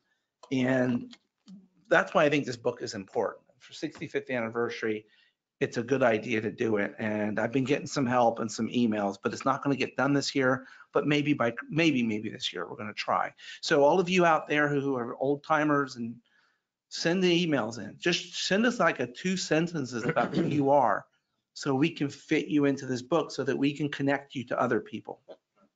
That's all I have to say. Thanks. Thank you. Huh? Email to the town. You can be emailed to the town or to my email address at the town, and I can give you one of my cards up here to do it. B. Rodriguez at It's just B. lakeclark.org. Rodriguez at lakeclark.org. It's on the website, and or you can just send it to anyone in the town and they forward it to me. And then we've been collecting even pictures. Like if you have an old picture of your parents' original house or something, you can take a picture of and send it as a PDF. I want to put it in this book because there's a great website on, there's a Facebook post called Remembering the Palm Beaches. And if you go on that, everybody posts pictures from the old days, from the 60s and 50s and 70s, before I-95 was built, stuff like that. I want to have those type of pictures in this 65th anniversary, so we can see where the roots are of Lake Clark Shores, because they're really deep. I mean, you know, like Bob, every one of your relatives lives here. Since when? I mean, it's just these types of things that are so interesting that I think new people would like to know as well. So that's on the positive side what I'm trying to do. Thank you. I think it's great. I'm really glad that you picked up with that. And I'm sorry I went over 3 minutes. President Pro Tem Freeball. Okay, thank you, sir. I'm glad everybody stuck around, because last month we had such a long meeting. Everybody left when it was our turn to talk. So, Mike, I'm going to answer some of your questions. We can get the information of how many homes of the 702 homes are on there. This can is been kicked down the road on the chain of lakes for over 50 some odd years. Some point in time, someone somehow is going to have to take responsibility to fix this. Septic tanks are not the only problem. No one has ever said that. No one has ever said that. And this document that was provided to us from, I guess his name is Mr. Rails, clearly says that The proactive efforts will likely lead to beneficial impacts on area water quality. 4E documents are not approved by either agency, period. That's all I was saying. It's there. That's not our words. That's not a council's word.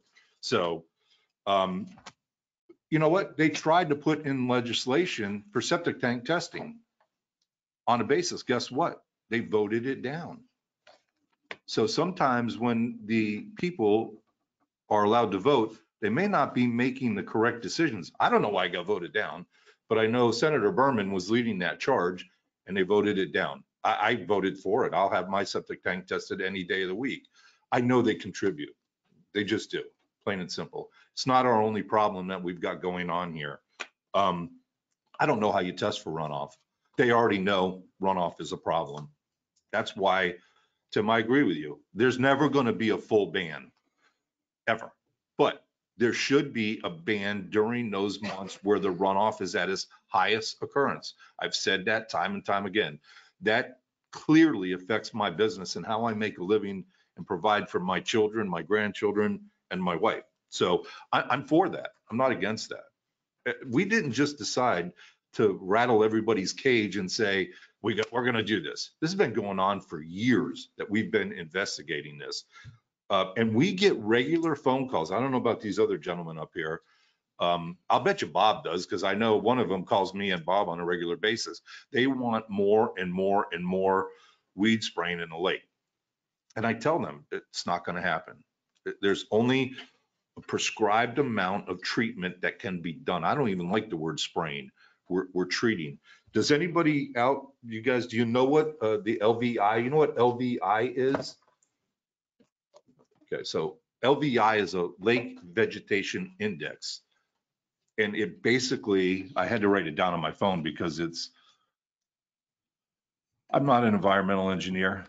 But the lake vegetation index is a biomass assessment procedure that measures the degree to which a freshwater lake supports a healthy, well-balanced plant community. DEP, standard operating procedure, LVI 1000 contains instructions for sampling, calculation, and quality assurance activities related to the LVI. So that and that testing will come with these procedures that they do. The measurable results will tell in time, because converting from septic to sewer, from everything that I'm researching on my side, is not going to be our only answer. We know, and I think we've been looking for probably 15 years, the cost to actually dredge the lake. And I think when they put the bridge for the train and they redid I-95, they were actually taking the sand from the bottom and the biomass from the bottom. It actually made the water a little bit clearer. But part of the problem there is you have to dispose of that stuff too. That's that's a larger issue from what I understand. And I don't know whoever said a majority of the people were for this. I've never said that, but I do know there are a lot of people who are. And when I talk to the people, I engage the people who are against it, and I engage the people who are for it, because I agree. I'm willing to do a workshop, but my business sense tells me that 15 years ago, this could have been done for $9,000. Now you folks are putting out a number of 25. I don't even know, but that tells me this isn't going backwards. This is going forwards, and they're gonna make us responsible somehow, some way down the line. Just what I get from attending meetings in Tallahassee and the things that we do. Does anybody know what our water body class designation is? I don't even understand these numbers, but it's a 3F. And our previous summary assessments aren't going down, they're going up. And our impairment, actually, we've gone backwards on the fecal matter. We've gone down, but on everything else, from nitrogen to phosphorus to the other stuff, we're currently one was from 4D, and I didn't write down which exactly ones there are. They're out there if you want to look for them. We're 5 currently on all of them, and 2 of them have gone from a 2 to a 5. So those numbers aren't going backwards, they're going forwards. So this can be also associated to dollars that we're going to have to expend down the line. And I think it was somebody who was talking about the north side. the north side of the county will get to you. They're already in place. They've got the lines already there. You're just going to have to run them down some of those streets and it'll hook up. And they're coming too, and so will Palm Springs. They'll be coming because this isn't being driven by municipalities. This is going to be being driven by the State Department of Environmental Protection. That's how this will be driven.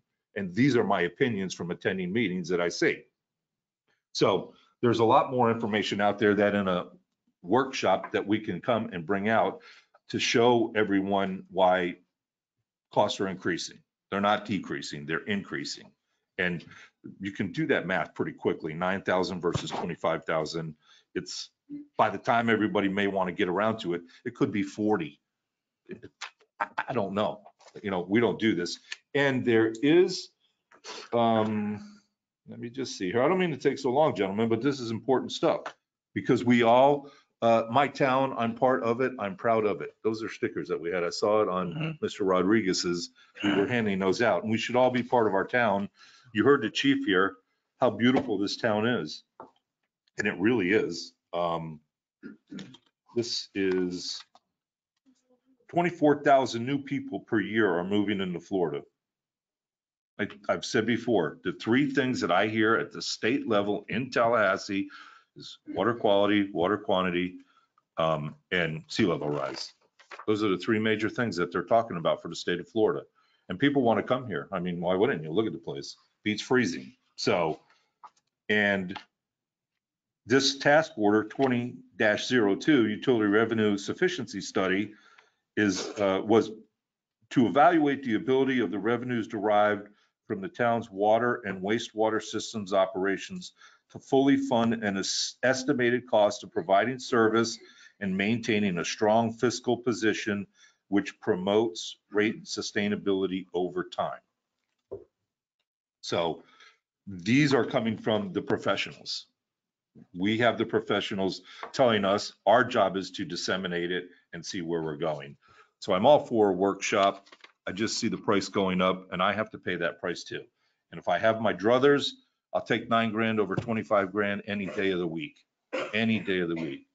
Mr. Scheer, I do, I feel bad for you. I've driven by here and can hear the music sometimes, but Charlie, I do remember back when we were trying to set these standards, some of it was for your neighbor next to you blaring their music out at all hours of the day and night. We realized then, I'm not an attorney, but it's hard to hold them to that. But we can limit the amplified music. We can do that. I really think that we can do that. Don't you think we can do that, Charlie? Absolutely. Okay, we can do it. Genevieve, I'm going to tell you a little story. I don't know if you remember this, but the first time I ran for council back in 07, I was up when I was a much younger man doing pressure cleaning my roof. You know, I painted, I had that concrete thing. Your husband came in. I was being evaluated by Malcolm and your husband and a bunch of those folks. And he sat in his car for a good hour watching me. And finally I climbed down the ladder and I said, "Want to come over here and help me?" And we talked, and that was our relationship then. So 102 years, I can only imagine. Congratulations to him, please. Thank you, Mr. Mayor. Thank you. I want to add on to what you were talking about though. With regard to the limiting of the amplified music, is that, can we actually ask we can ask the library to, Palm Beach County Library to look in to see if there's any ordinances from the surrounding municipalities that limit the type of amplified music. But is that something that we could easily, draft or piggyback on from another municipality? Yes, we can. And the problem with the noise ordinances is the subjectivity, the vagueness. Val mentioned the vagueness issue. You can't put in your ordinance, it has to be a reasonable level. The advent of the noise meters actually helped the success rate of defending these ordinances because you had a instrument that was calibrated, which actually measured the decibel level, as opposed to somebody saying, "I stood there and I heard it and it was too loud." You just can't defend that kind of language. Mr. Mayor, also, if I just wanted to add one thing, before you came on council, we in our workshop, we gathered all the ordinances from around the state and Palm Beach County. And the one we came up with was a combination of them. I was here. Were you here in 2018? Yeah. I don't remember. Okay. Yeah, that's what we did. See, I'm sorry, I lost my mind. No, I remember we were using, like, looking at what a lawnmower, what noise was that and what noise was certain items to determine. Yeah. It somehow factored into our decision on the levels that we came up with. And the other problem, of course, is not just the level of noise, but the length of time for the noise. It's one thing to have a high level for a short period of time. It's something altogether different if it's a high level for a long period of time. Okay. That's complicated. Yeah. Chief, since we're on the topic, just to kind of wrap it up before we move on to the next councilman. When the police, by way of example, a noise complaint on Barbados Road. Right. Or it was Clark Road. That noise complaint was made, the police went out, they measured, they didn't find that it was in violation. Right, they didn't meet the decibel Right. at that time. Does the officer still, as a matter of course, walk up and say, hey, Mr. or Mrs. So-and-so, whoever's inhabiting the house, if it's a VRBO or whatever it may be, say, hey, there's been a noise complaint, can you please lower your music? Is that still part of the procedure for the officer? We do that all the time. And matter of fact, we have cited people for the violation. They have not contested it. They probably paid the fine, but we have cited people. All right, so it's not basically, they go, they measure, it doesn't fit, so they don't go say anything. They're still No, they should. engaging with the. They should make contact. Okay. No, excuse me, Mr. Mayor, I'm sorry, just 10 seconds. I was outside today because I filed a complaint, okay? Yeah. The gentleman walked over there right to the corner of my property, put the meter up, it was 59. And then he just shrugged his shoulder, got back in the van and left. See, that's what I think. I think the police should be. Okay. It's not just from my perspective, it shouldn't just be that. There should be that involvement to walk up and just, it's a police officer, right? Even if it's not a violation, it's still nice it happened to me years ago before I was on council. I had 4 people in my backyard on a Saturday at 8, and someone made a noise complaint, and because the cornhole bags were landing too hard on the boards. It was actually, I forgot which officer it was, it's not here anymore. He asked me to turn it down. I said, turn what down? Come back here, look at it. I'm not being loud. But it's the fact that he contacted me. I knew there was a resident that didn't like the noise. So the 4 of us went inside, even though, there was no violation. So. All right, well, I'm sorry that he didn't, that was Ed Manick. I'll have to talk to him about that. But we do talk to people because sometimes I get a call or a follow-up. And most people do comply, but you do have some people that don't. And we've actually arrested one person because they were intoxicated, turned it up. That was in the north end, south end. But the noise meter doesn't come into play with the park because. Yeah, that seems to be that's a separate issue, which I appreciate. My point is I think if we craft however we want to craft it, but there's a decimal reading issue, it has to be above it, or else they're not in violation. I still think the police officer should go and make an attempt and say, hey, you have some residents nearby that, you're being too loud for whatever reason, and let's just see if we get some voluntary compliance that way. Quick question. It relates to this. How does that relate to vehicles? I called Chief Smith at the beginning of the year about a car that goes down Pine Tree Lane, and I personally walked out with my phone out that reads decibels. With my background, I know a little about decibels. It was 85, which exceeds the ordinance. Yeah. I'm just wondering, how does this whole discussion transfer into these cars that are just racing up and down Pine Tree? We can't even rattles the inside of the house. Well, they're covered by the ordinance. Car noise is also covered. The ordinance. We have to take it. We'd have to. That's a major problem. We'd have to do the reading or have a way of doing the reading while it was happening. By the time the officer gets there, the vehicle may be gone. So. Yeah, I used to have a similar issue. It's gone in a second, and it's like, Yeah. Okay, Councilman Gonzalez. All right. Can I just thank you on the record for coming to my house? You're welcome. I'll address that, Louise. On the record that Bobby Gons did come to look at Thank you. what's happening in my house. Thank you. So, thank you. I've got, I'm going to try to make this as quick as possible, but I also there's a lot of really important things I want to address. First of all, with the remote, please don't shoot the messenger. That's just the closest one to it. So, but I want to be very, very clear. Three things. I feel your sentiment. I hear your concerns, and I have an open mind. So, as I kind of go through some of this, please keep those three things. Louise Bing, thank you very much for being a breath of fresh air. I think what you were describing and kind of what you pointed at was the lost art of being neighborly. And I think that really says a lot because, you know, generations look at things very differently. And sometimes we have to step outside of our comfort zone and kind of interact with those generations the way that they want to be interacted. My neighbor is, I think, 84 years old. And I know that she would rather me be there in person, knocking on her door, checking up on her, as opposed to sending her a text or giving her a call. I still call her to check up on her, but I know that that's how she wants to be interacted with. And similarly, sometimes she'll send me a text because, you know, that's how my generation kind of does things. So I think that that's really something that we need to lead by example on. And, you know, sometimes it might take a difficult conversation to kind of cross the line and say, hey, you know, how about that oak tree? My neighbor did it to me a while back. I said, cut the thing wherever you want. I don't care. If it grows back a little funny, who cares?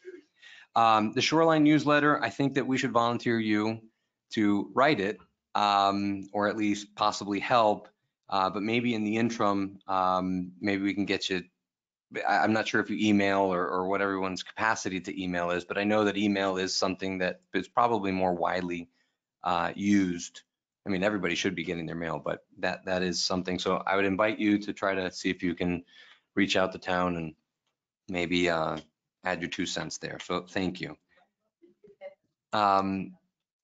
Louise, if I may call you by your first name, you know, you were obviously nervous when addressing us and you know, it's a lot public speaking and I went over, I spent 45 minutes with you. I spent 45 minutes with your neighbor.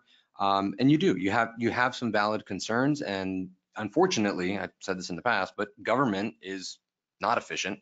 But it's the best way that we are able to get things done in a respectful, calm manner. So sometimes government, there's a lag, it takes time. I wish that your neighbor's house was more orderly and more put together. And there's, you know, a fine line respecting how someone chooses to live. But if there are ordinances that are being violated, that needs to be addressed. Period. End of discussion. It is the way it is. And you have, you know, valid concerns. And I hope that code enforcement is on top of it. I hope that, you know, we are at least doing the things that to move those pieces forward, albeit very slow. Tim Daughtry, I heard you on the fertilizer. I heard you on the herbicides, specifically with fertilizers. We have a neighbor, Mr. Mike Fritz. He actually went out and put artificial turf in his yard. So he no longer needs to fertilize. It's kind of novel, but you know, in sticking with Florida native turf or landscaping, that's certainly an idea. And with respect to the herbicides, you know, we're between a rock and a hard place. You spray the herbicide because we need to do something so that the lake doesn't get choked out.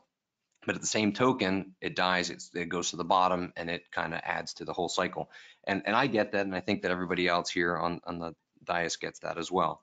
Runoff, you know, it's been said, I don't want to spend a lot of time on, there are other sources, there are other issues. This is just but one of them, and I'm specifically talking about the septic to sewer. More on that in a little bit, so bookmark that. The financing, you know, Mr. Sacco, I was actually trying to agree with him at the last meeting, and I said, hey, I had a baby on the way last meeting. I have a 15-day-old baby now. And you mentioned to me that was my problem. But what I was, about my choice and my problem with respect to college, but I was agreeing with you. I was trying to put forward the issue and the notion that it's not one college, it's now two colleges. And I think that takes precedent over, a host of other things. So I was agreeing with you that financing is a very important aspect that we need to look at. In order to get there, and just to be very clear, as I understand it individually, there has not been a vote to 100% move forward with septic to sewer that I know of. The only thing that I understand to be true is that town council in the past, and I'm going to call it a feasibility study. I'm not exactly sure what the technical term is, but the phase that we're in now is the planning and the mapping and the budgeting and to figure out how to get a number. That's as I understand it. To address Mr. Sacco, is it Sacco or Sacco? It's Sacco? Sacco. And so one of the several meetings ago, there was a timer. This is just the way, and this is something that the Florida League of Cities recommends to keep decorum and to keep meetings going forward. It's annoying. It's frustrating. If you have more to add, certainly there can be an opportunity to add to that time after everyone else in the room or online has had an opportunity. Keep that in mind. The paved roads and the sewers. Growing up, I would not ride my bicycle on Pine Tree Lane because it still is a cheese grater. And I think I'm missing half my knee from the shale rock that is on that. So I get it. I understand it. One of the things that I understand to be true is that when you, and this is a hypothetical, but if the septic to sewer project continues forward and it ends up happening, there's an ancillary or an associated construction. In order to get to the pipe, you got to break the road.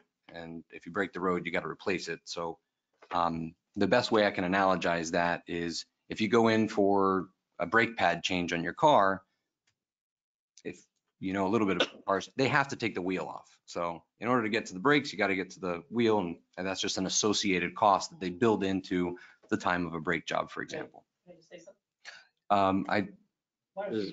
This is your time to talk.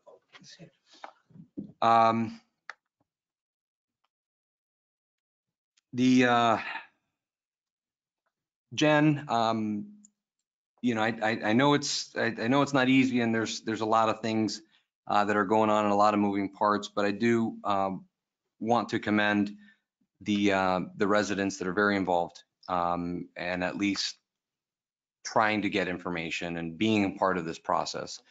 Whether you agree with it or not, whether it's good information, whether it's bad information, I want to applaud and thank your involvement because it allows us the opportunity to go and search and find and sit with the uncomfortable questions to go and get those answers. So thank you. And I think that there's been a lot of good dialogue and good communication that at least we're uncovering things and we're not going into this blindly.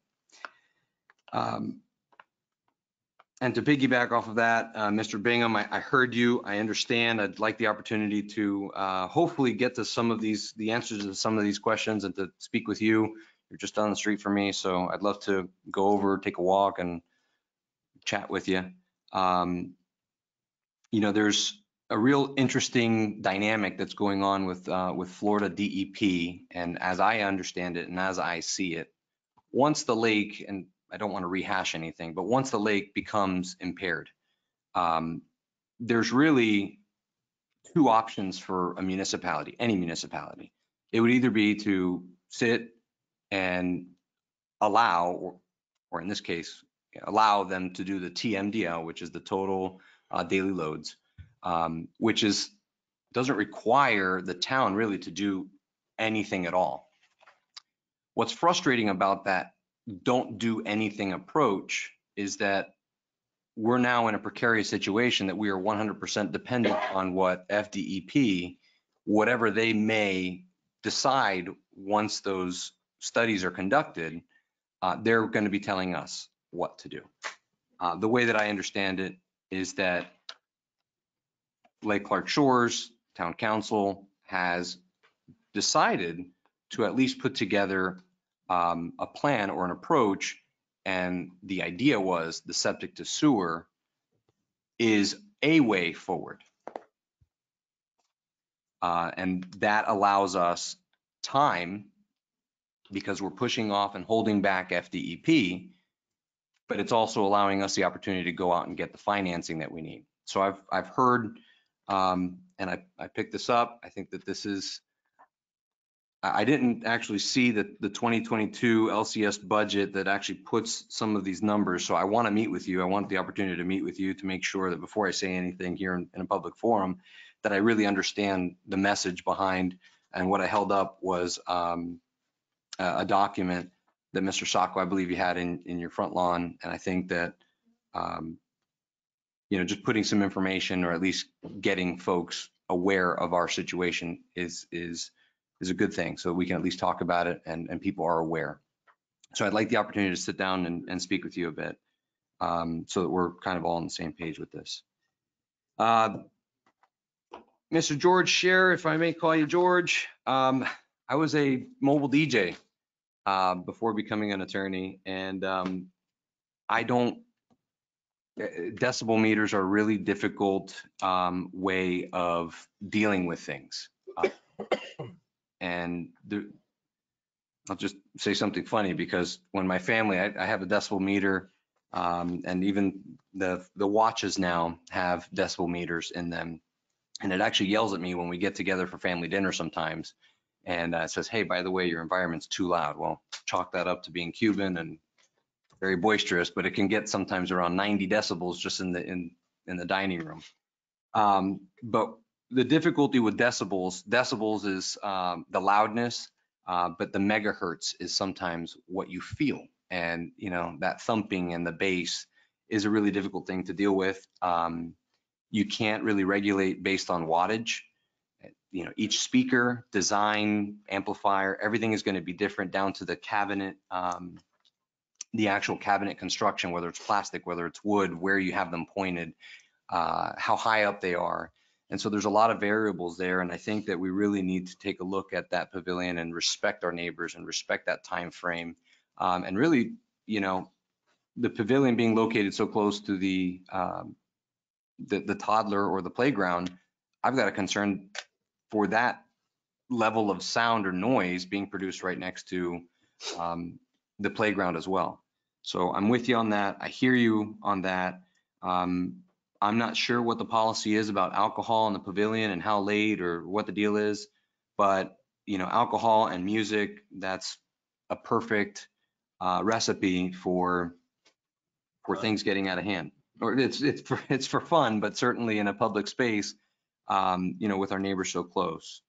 So Debbie, Ms. Pesic, I heard you. I understand about the Airbnb and the VRBO. I know that sometimes they have the sensors, the decibel sensors, kind of just keeping in line with things. That's really up to that homeowner or that manager. And unfortunately, I'll say it again and again, Tallahassee's kind of preempted. It's a fancy word for they've taken over our ability to regulate that type of activity. And that's the reason why Dan was awarded Home Rule Hero. We call Home Rule for the concept that local voices, it's local voices making local choices. Local voices, local choices. And so they've really taken that out of our hand, and it's frustrating, and I'm sorry, but there's got to be some interplay where we can figure that out. Genevieve Bobrowski, I wanted to say happy birthday to Joe. It's incredible. I hope you still have your polka music, and I hope you guys are still dancing to it and listening to it. Well, it's maybe shaking or tapping or something. I know. I do want to make sure that I reiterate the fact, and I hear you, I hear the sentiment in your voice. No one has voted on this yet. So No one has taken that away from you. It's We want to vote. We're not going to be able to vote. I understand. I can't, I'll address that with you offline. And Ashok, Kilcarney, last reserving responses to the end, I said it before, is a sign of respect. A lot of times I'm not comfortable with it. It really stinks when somebody pours their heart out to you and you just say thank you. But it is one of the ways that we can keep decorum and decency and the meeting going forward. So that's also part of the reason why my comments are so long, because I wanted to address everybody that spoke here today. I appreciate your involvement, and if anybody has any questions for me to speak offline, I'm happy and open to that, and I invite you. Thank you. Thank you, Councilman Gonzalez. Vice Mayor Shalhoub. Well, I can easily say I don't have too much more to add, but again, that wouldn't be me, would it? Weed control, $21,000 is in the budget. Just want you to know that. They, in no particular order. I've already talked about the beautification, the landscaping, want to increase that. Also want you to appreciate that there's less than $5,000 in the budget for printing and postage. And Ms. Bing, when you were talking about, a flyer, understand where you're coming from. I had a thought that quite possibly we could do something more or have another edition of the newsletter being sent out. Basically, did you know that? And appreciate that and send it to everybody. In addition to, maybe it can be a hybrid distribution electronically and also by the USPS. But did you know that could be a nice little format? So people will understand what they do or what they don't do. George, thank you so much. What you made me do is start thinking. And my colleagues were right. We went over this a few years ago and we tried to figure out the decibel rating. And I have the decibel here on my phone. And to tell on my the mayor, when he talks, it's over 70. And can you imagine I'm in the same house with him and I'm going, take it easy. So it's kind of difficult to enforce, but at the same time, it should give a good indication of we need to do something. So what I've come up with, and very quickly, is we need to revise the reservation form. And if they violate any of the noise ordinances, that they immediately forfeit their security deposit, or they're going to be asked to leave and vacate and do it that way. There's certainly more ways to address this. And one of the easiest ways is there's no amplified music. But then again, we're talking about the people enjoying the park, but we also have to be respectful to our neighbors. And I had an incident when I was campaigning at the boat ramp. The two neighbors came out and they were in a screaming match with this guy in his pickup truck and yelling and screaming because the volume was so loud. And so I took out the decibel. Were you there with me? Was that you that day? No, sir. Yeah, I know it was, was it Ed? Yeah. Huh? How would he know? I went in because the cop was there, the police officer from Lake Clark Shores was there. I didn't know whether it was you, officer. So be that as it may, I think the 75 is too high. And we were up here and I was listening to you all out there and the average was right around 56 to 62, just from our conversations. And so with the new ordinance, with the new law about 25 feet away, I think that's going to be very problematic in enforcing it. But how do you do that? Just turn it on record. And that's one of the ways, but another conversation. But we should just maybe we do away with just amplified music. The noise monitor, which Bernadette mentioned, it happened to us. And it's a cute story. for another time. But if you're going to go down that road, Dan, maybe you can look in at putting a noise monitor, and it's an automatic activation that'll go directly to the manager. And yes, we did receive a phone call, and they accused me of doing it, and I was sleeping. So another time. On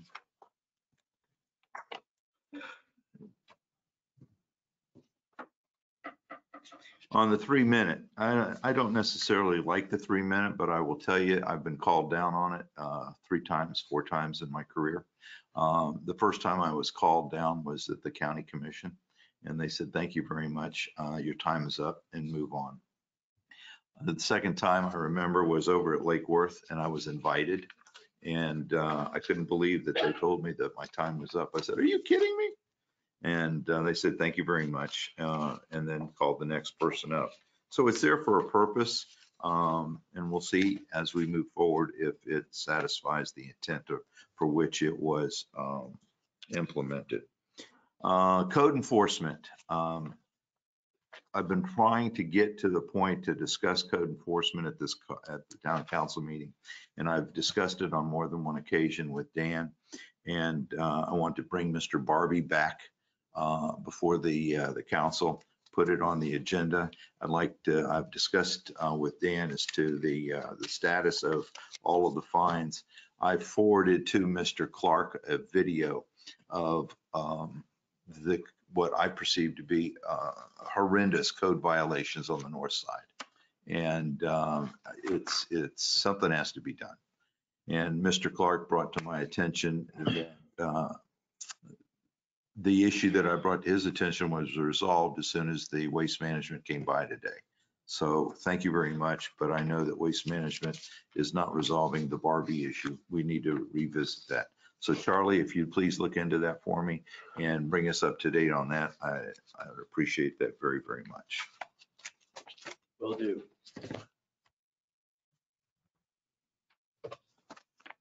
Anything else?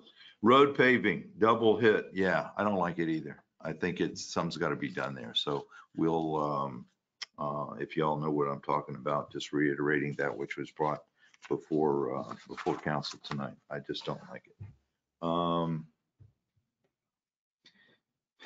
65 anniversary. I want you to know that I delivered a box load of information to Dan right around Christmas from Stu Lieberman, our retired town administrator for close to 20 years.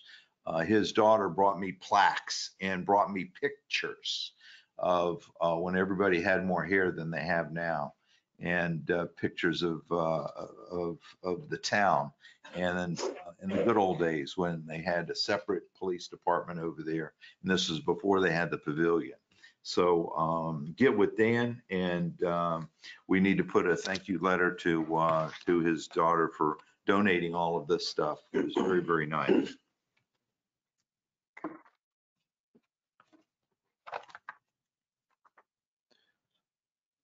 I could go on, but I'll meet with Dan and meet with Mr. Scheck after the meeting. Thank you for coming. Please continue to come. There's an old Lebanese saying, if you don't talk to me, I don't know what you're thinking. So I encourage your participation. So thank you very, very much. Thank you. I have a question. Are you asking Dan to look into the installation of an automatic noise meter at every known rental property so that it triggers a message to purportedly the manager of the property? No, I'm just asking, can we look into the noise monitor, and in particular for the pavilion, and that can automatically trigger notification to the police department that there's a violation. Gotcha. I don't know how much it is. I don't know if it's $1.298 or less expensive, but at least give us an opportunity. If that's going to be, in my opinion, that's going to be directly reflected amplified sound. So if we do away with any amplified music, sound, stuff like that, it might be a non-issue.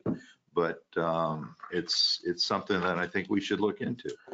I appreciate that. I thought you meant the VRBOs, and I didn't see how that would be possible. Thank you all for sticking around. Really appreciate that in addition to y'all coming. So there's a lot of stuff that I'd like to get through. One important thing y'all have to keep in mind is we're here to conduct the town business. And we had 3 separate things occur today, 2 budget workshops and now the town council meeting. At other times we have the council meeting and the CRA meeting. And there's a variety of things that we need to do. On top of all that, this is literally the only time we all get to speak about town business, right? I can't walk out of here in 15 minutes and start talking about an agenda item or, hey, what do you guys think about this? Or what do you think about that? It's important for us to be able to hear what everyone's thinking and their thoughts are, especially when it comes to their thoughts and opinions on what they're hearing from the residents. So, that's why there's no time limit for the councilman. I know Councilman Rodriguez was joking about the 3 minutes, but that's part of it. It's the only opportunity we have to talk. On top of getting things done, and we're already past 9 o'clock.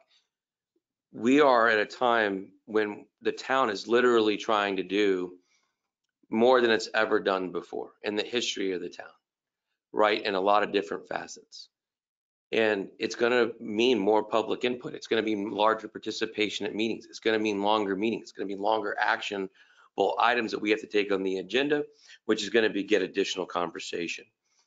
I didn't know what they all said until they just said it today. I didn't know what they were going to say, and I'm happy I got to hear from them. I'm really happy I got to hear from everybody. We used to run the meeting when it was a lot smaller attendance, when there wasn't a lot of stuff on the agenda, where the residents could come up and they could ask a bunch of questions, and we'd sit there for 5 or 10 minutes because there's like 2 or 3 people talking, and the meeting's over in 45 minutes. We're seemingly past that time. Even if there's one agenda item, these meetings are lasting much longer because of the input from the residents, which I think is crucial. This isn't y'all's only opportunity to speak to us. It's certainly not your only opportunity to speak to me. There's multiple people in this room already who have either met with me, wrote me, or spoken to me on multiple occasions. And I appreciate that. I want you all to reach out to me. Debbie, by way of example, I apologize. I didn't take your request for me to go and contact the people because I didn't have a name or an address. I knew the immediate solution was make a phone call to the police. You weren't the only person who had an issue that day. The police were called, 911. They went out, and obviously you heard how that went down, which was to my disappointment that the officer didn't engage. But that was on a Saturday afternoon. I randomly saw it. You should take my cell phone number down or I'll message it to you. I see those more frequently than social media, as I've said before, but I will meet with you, speak with you, whether it's early in the morning or late at night or a weekend. If I have the opportunity and the time, you're going to hear from me. And if I don't, I let you know when I do, and you're going to hear from me, and we're going to meet. The Brandenburgs, by way of example, I'm not accessible. The point is, when y'all have questions, I love that, Mr. Mike, that you wrote these questions out and you brought them to us. You heard what I said at the last meeting, that this is what we were going to do. Y'all have way more opportunities. You have literally 365 days a year you guys can ask us questions. It's not 12 times a year. It's every single day. If you have a question, you can hit us up and ask it. But the council, the audience comments are just that. They're the commentary period. Give us your thoughts. Give us your feedback. If you're happy, tell us how happy you are. People do that all the time. If you're upset, tell us why you're upset. If you have questions, we'll answer them later or during this point in time. I don't enjoy having to hear something, knowing I have a response to provide. And I know my colleagues up here do as well, and not being able to do that. Because if I did, that might take an extra 10 minutes. When in reality, you and I or that resident or that neighbor and I can have this conversation 10 minutes outside of the meeting. And the impact and the effect is still the same. And that is, they have the ear and they're going to have the answers to the questions. If I don't have them at that point in time, I know how we're going to go get them. So I don't enjoy it. I much prefer the old version, but for the purpose of trying to get through the meetings these days, I think it's the best course of action. And note, like I said, this isn't the time to ask questions. The time to ask questions really is ahead of time or even afterwards.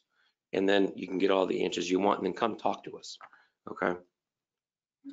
The fertilizer issue, don't we already have some type of a ban on fertilizer? We have an ordinance that talks about where and when and how much. And the problem with that It's is not a ban.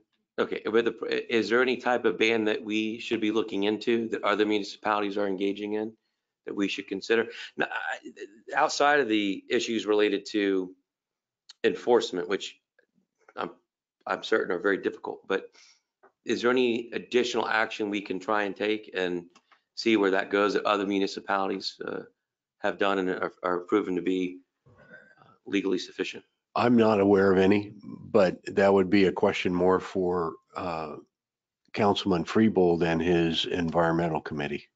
Okay, we're going there. Palm Beach and Jupiter, and they call it a blackout period. And in certain places in Central Florida, they don't even sell it in the local hardware stores, Home Depots, whatever. Part of the problem that the state is having is the enforcement on mainly landscapers, homeowners getting it, storing it, doing it. It's not an easy thing, but I think it should be done. I've been saying it. So I'll tell my story about meeting with the library, the head of the Palm Beach County Library some other time, maybe at the next meeting. But what I learned is they can do a lot of research for municipalities. I'd like to, whether it's you or someone who's more educated in the verbiage that needs to be used, and see what type of bans we can actually institute, or how municipalities are going about enforcing it, or if there should be a blackout date, when should those dates be? At least we can be proactive in that regard. And then hopefully it'll be legally sufficient and we can maybe enforce it. Is the council on board with that approach, at least that idea? Yeah. Mr. Mayor, if I may, the other thing would be, we have a lot of, companies, and I'm not sure how it's regulated or how we would go about this, but to register with the town so that we know who's spraying in town. The residents is, homeowners, that's one side of it, but I do see a lot of trucks that engage in it, and just, hey, it would be nice to know who's doing it, maybe. Every landscaper and every pest control company, first of all, pest control operators pay a well field permit to Palm Beach County to apply for a variety of different things, for termiticides, herbicides, pesticides, all that sort of stuff. There is, and this is done through legislation, best management practice classes that these companies are supposed to adhere to on a regular yearly basis, and then register not only with municipalities, but with the state also. Yeah. So the state is one of your best avenues for that kind of information. But Charlie, to Bobby's point, is that something we can even require landscapers to do? They come in and tell us what products they're using to see if they're. Probably not, because they're regulated through the state. But the best management practice education is very, very helpful. For example, in the Everglades, I'm the attorney for the Environmental Protection District out there, and the farmers are not allowed to fertilize within X number of feet of any canal or water body. And we can regulate the distance for the application of fertilizer from the edge of the water.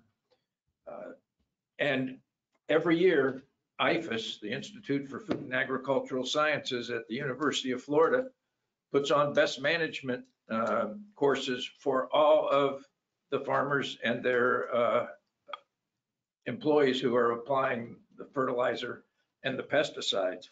And we need to look at how we can educate the public in town as to those best management practices, and possibly pull back from the edge of the water. I can't remember whether it's 8 feet or whether it's even more than that. Some places are 15 to 30 yeah. feet. And Be the majority of some people's backyards. Yeah, that's very true. but that eliminates the runoff directly into the water. Okay. And one of the worst polluters are golf courses. Right. That's been one of Okay. the things I've asked. How do they keep those golf courses in Palm Beach like that?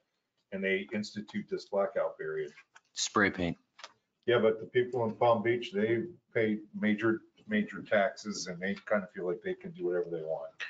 So I just, Dan, whether it's by internal research or like I said, we hit up the library and ask them, let's just see what else is out there to see if there's anything additional that we can be doing to help. And then we got to look into how we're going to enforce it. And you know, that part to me seems to be the most difficult thing, that challenge we're going to have once we enact something. If we can be more restrictive than we are now, I'm curious how the municipalities are enforcing it. And know that the state has regulated the makeup of fertilizer. There's 3 numbers in your fertilizer. And the center number is your phosphorus. And on most of your lawn fertilizers, that's now 0. When you go to Home Depot or Lowe's and buy fertilizer, it may be 606 because they've eliminated the phosphorus in the fertilizer itself. So there are regulations out there. They're just not 100%. Thank you. Luis left. Not to give Luis Bernadette Shalhoub's phone number, they can get together and talk about the accent portion for Lake Clark Shores. I think that would be great. And see if they can come together on that. All right.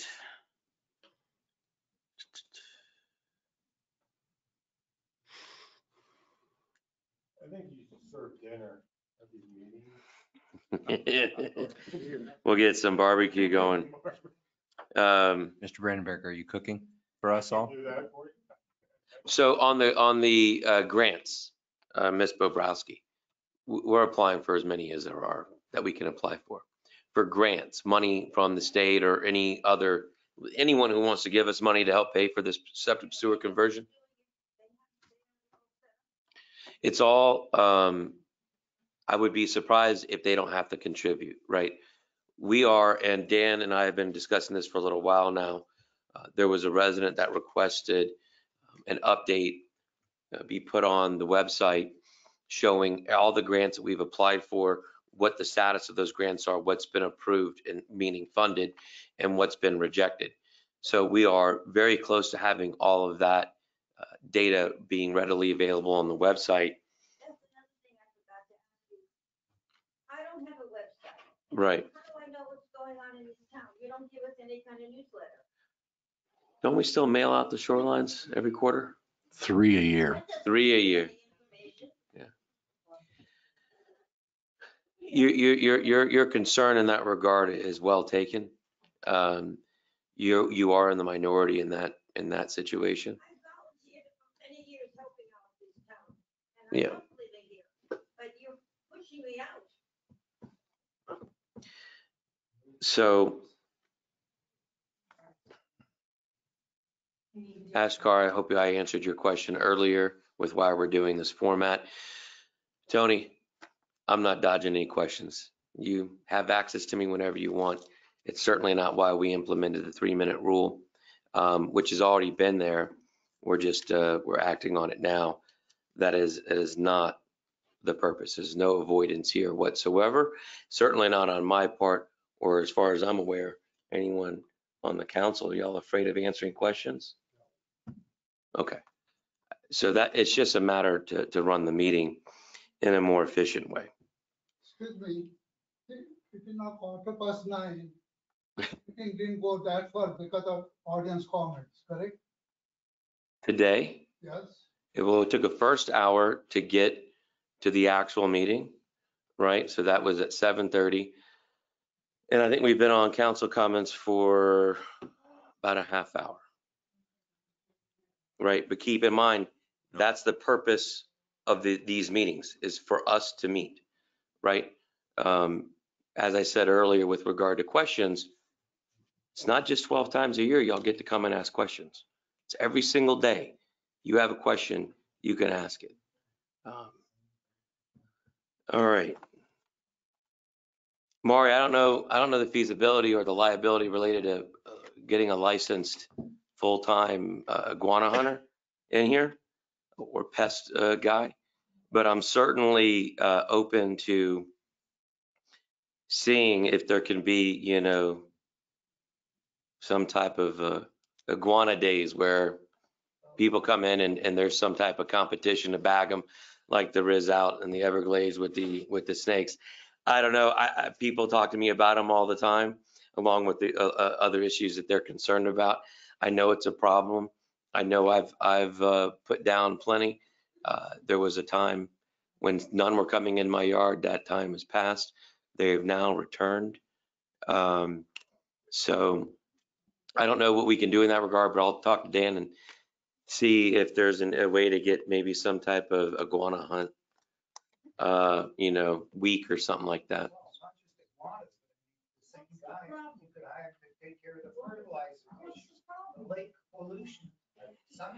Right, you're going bigger than that. I appreciate that.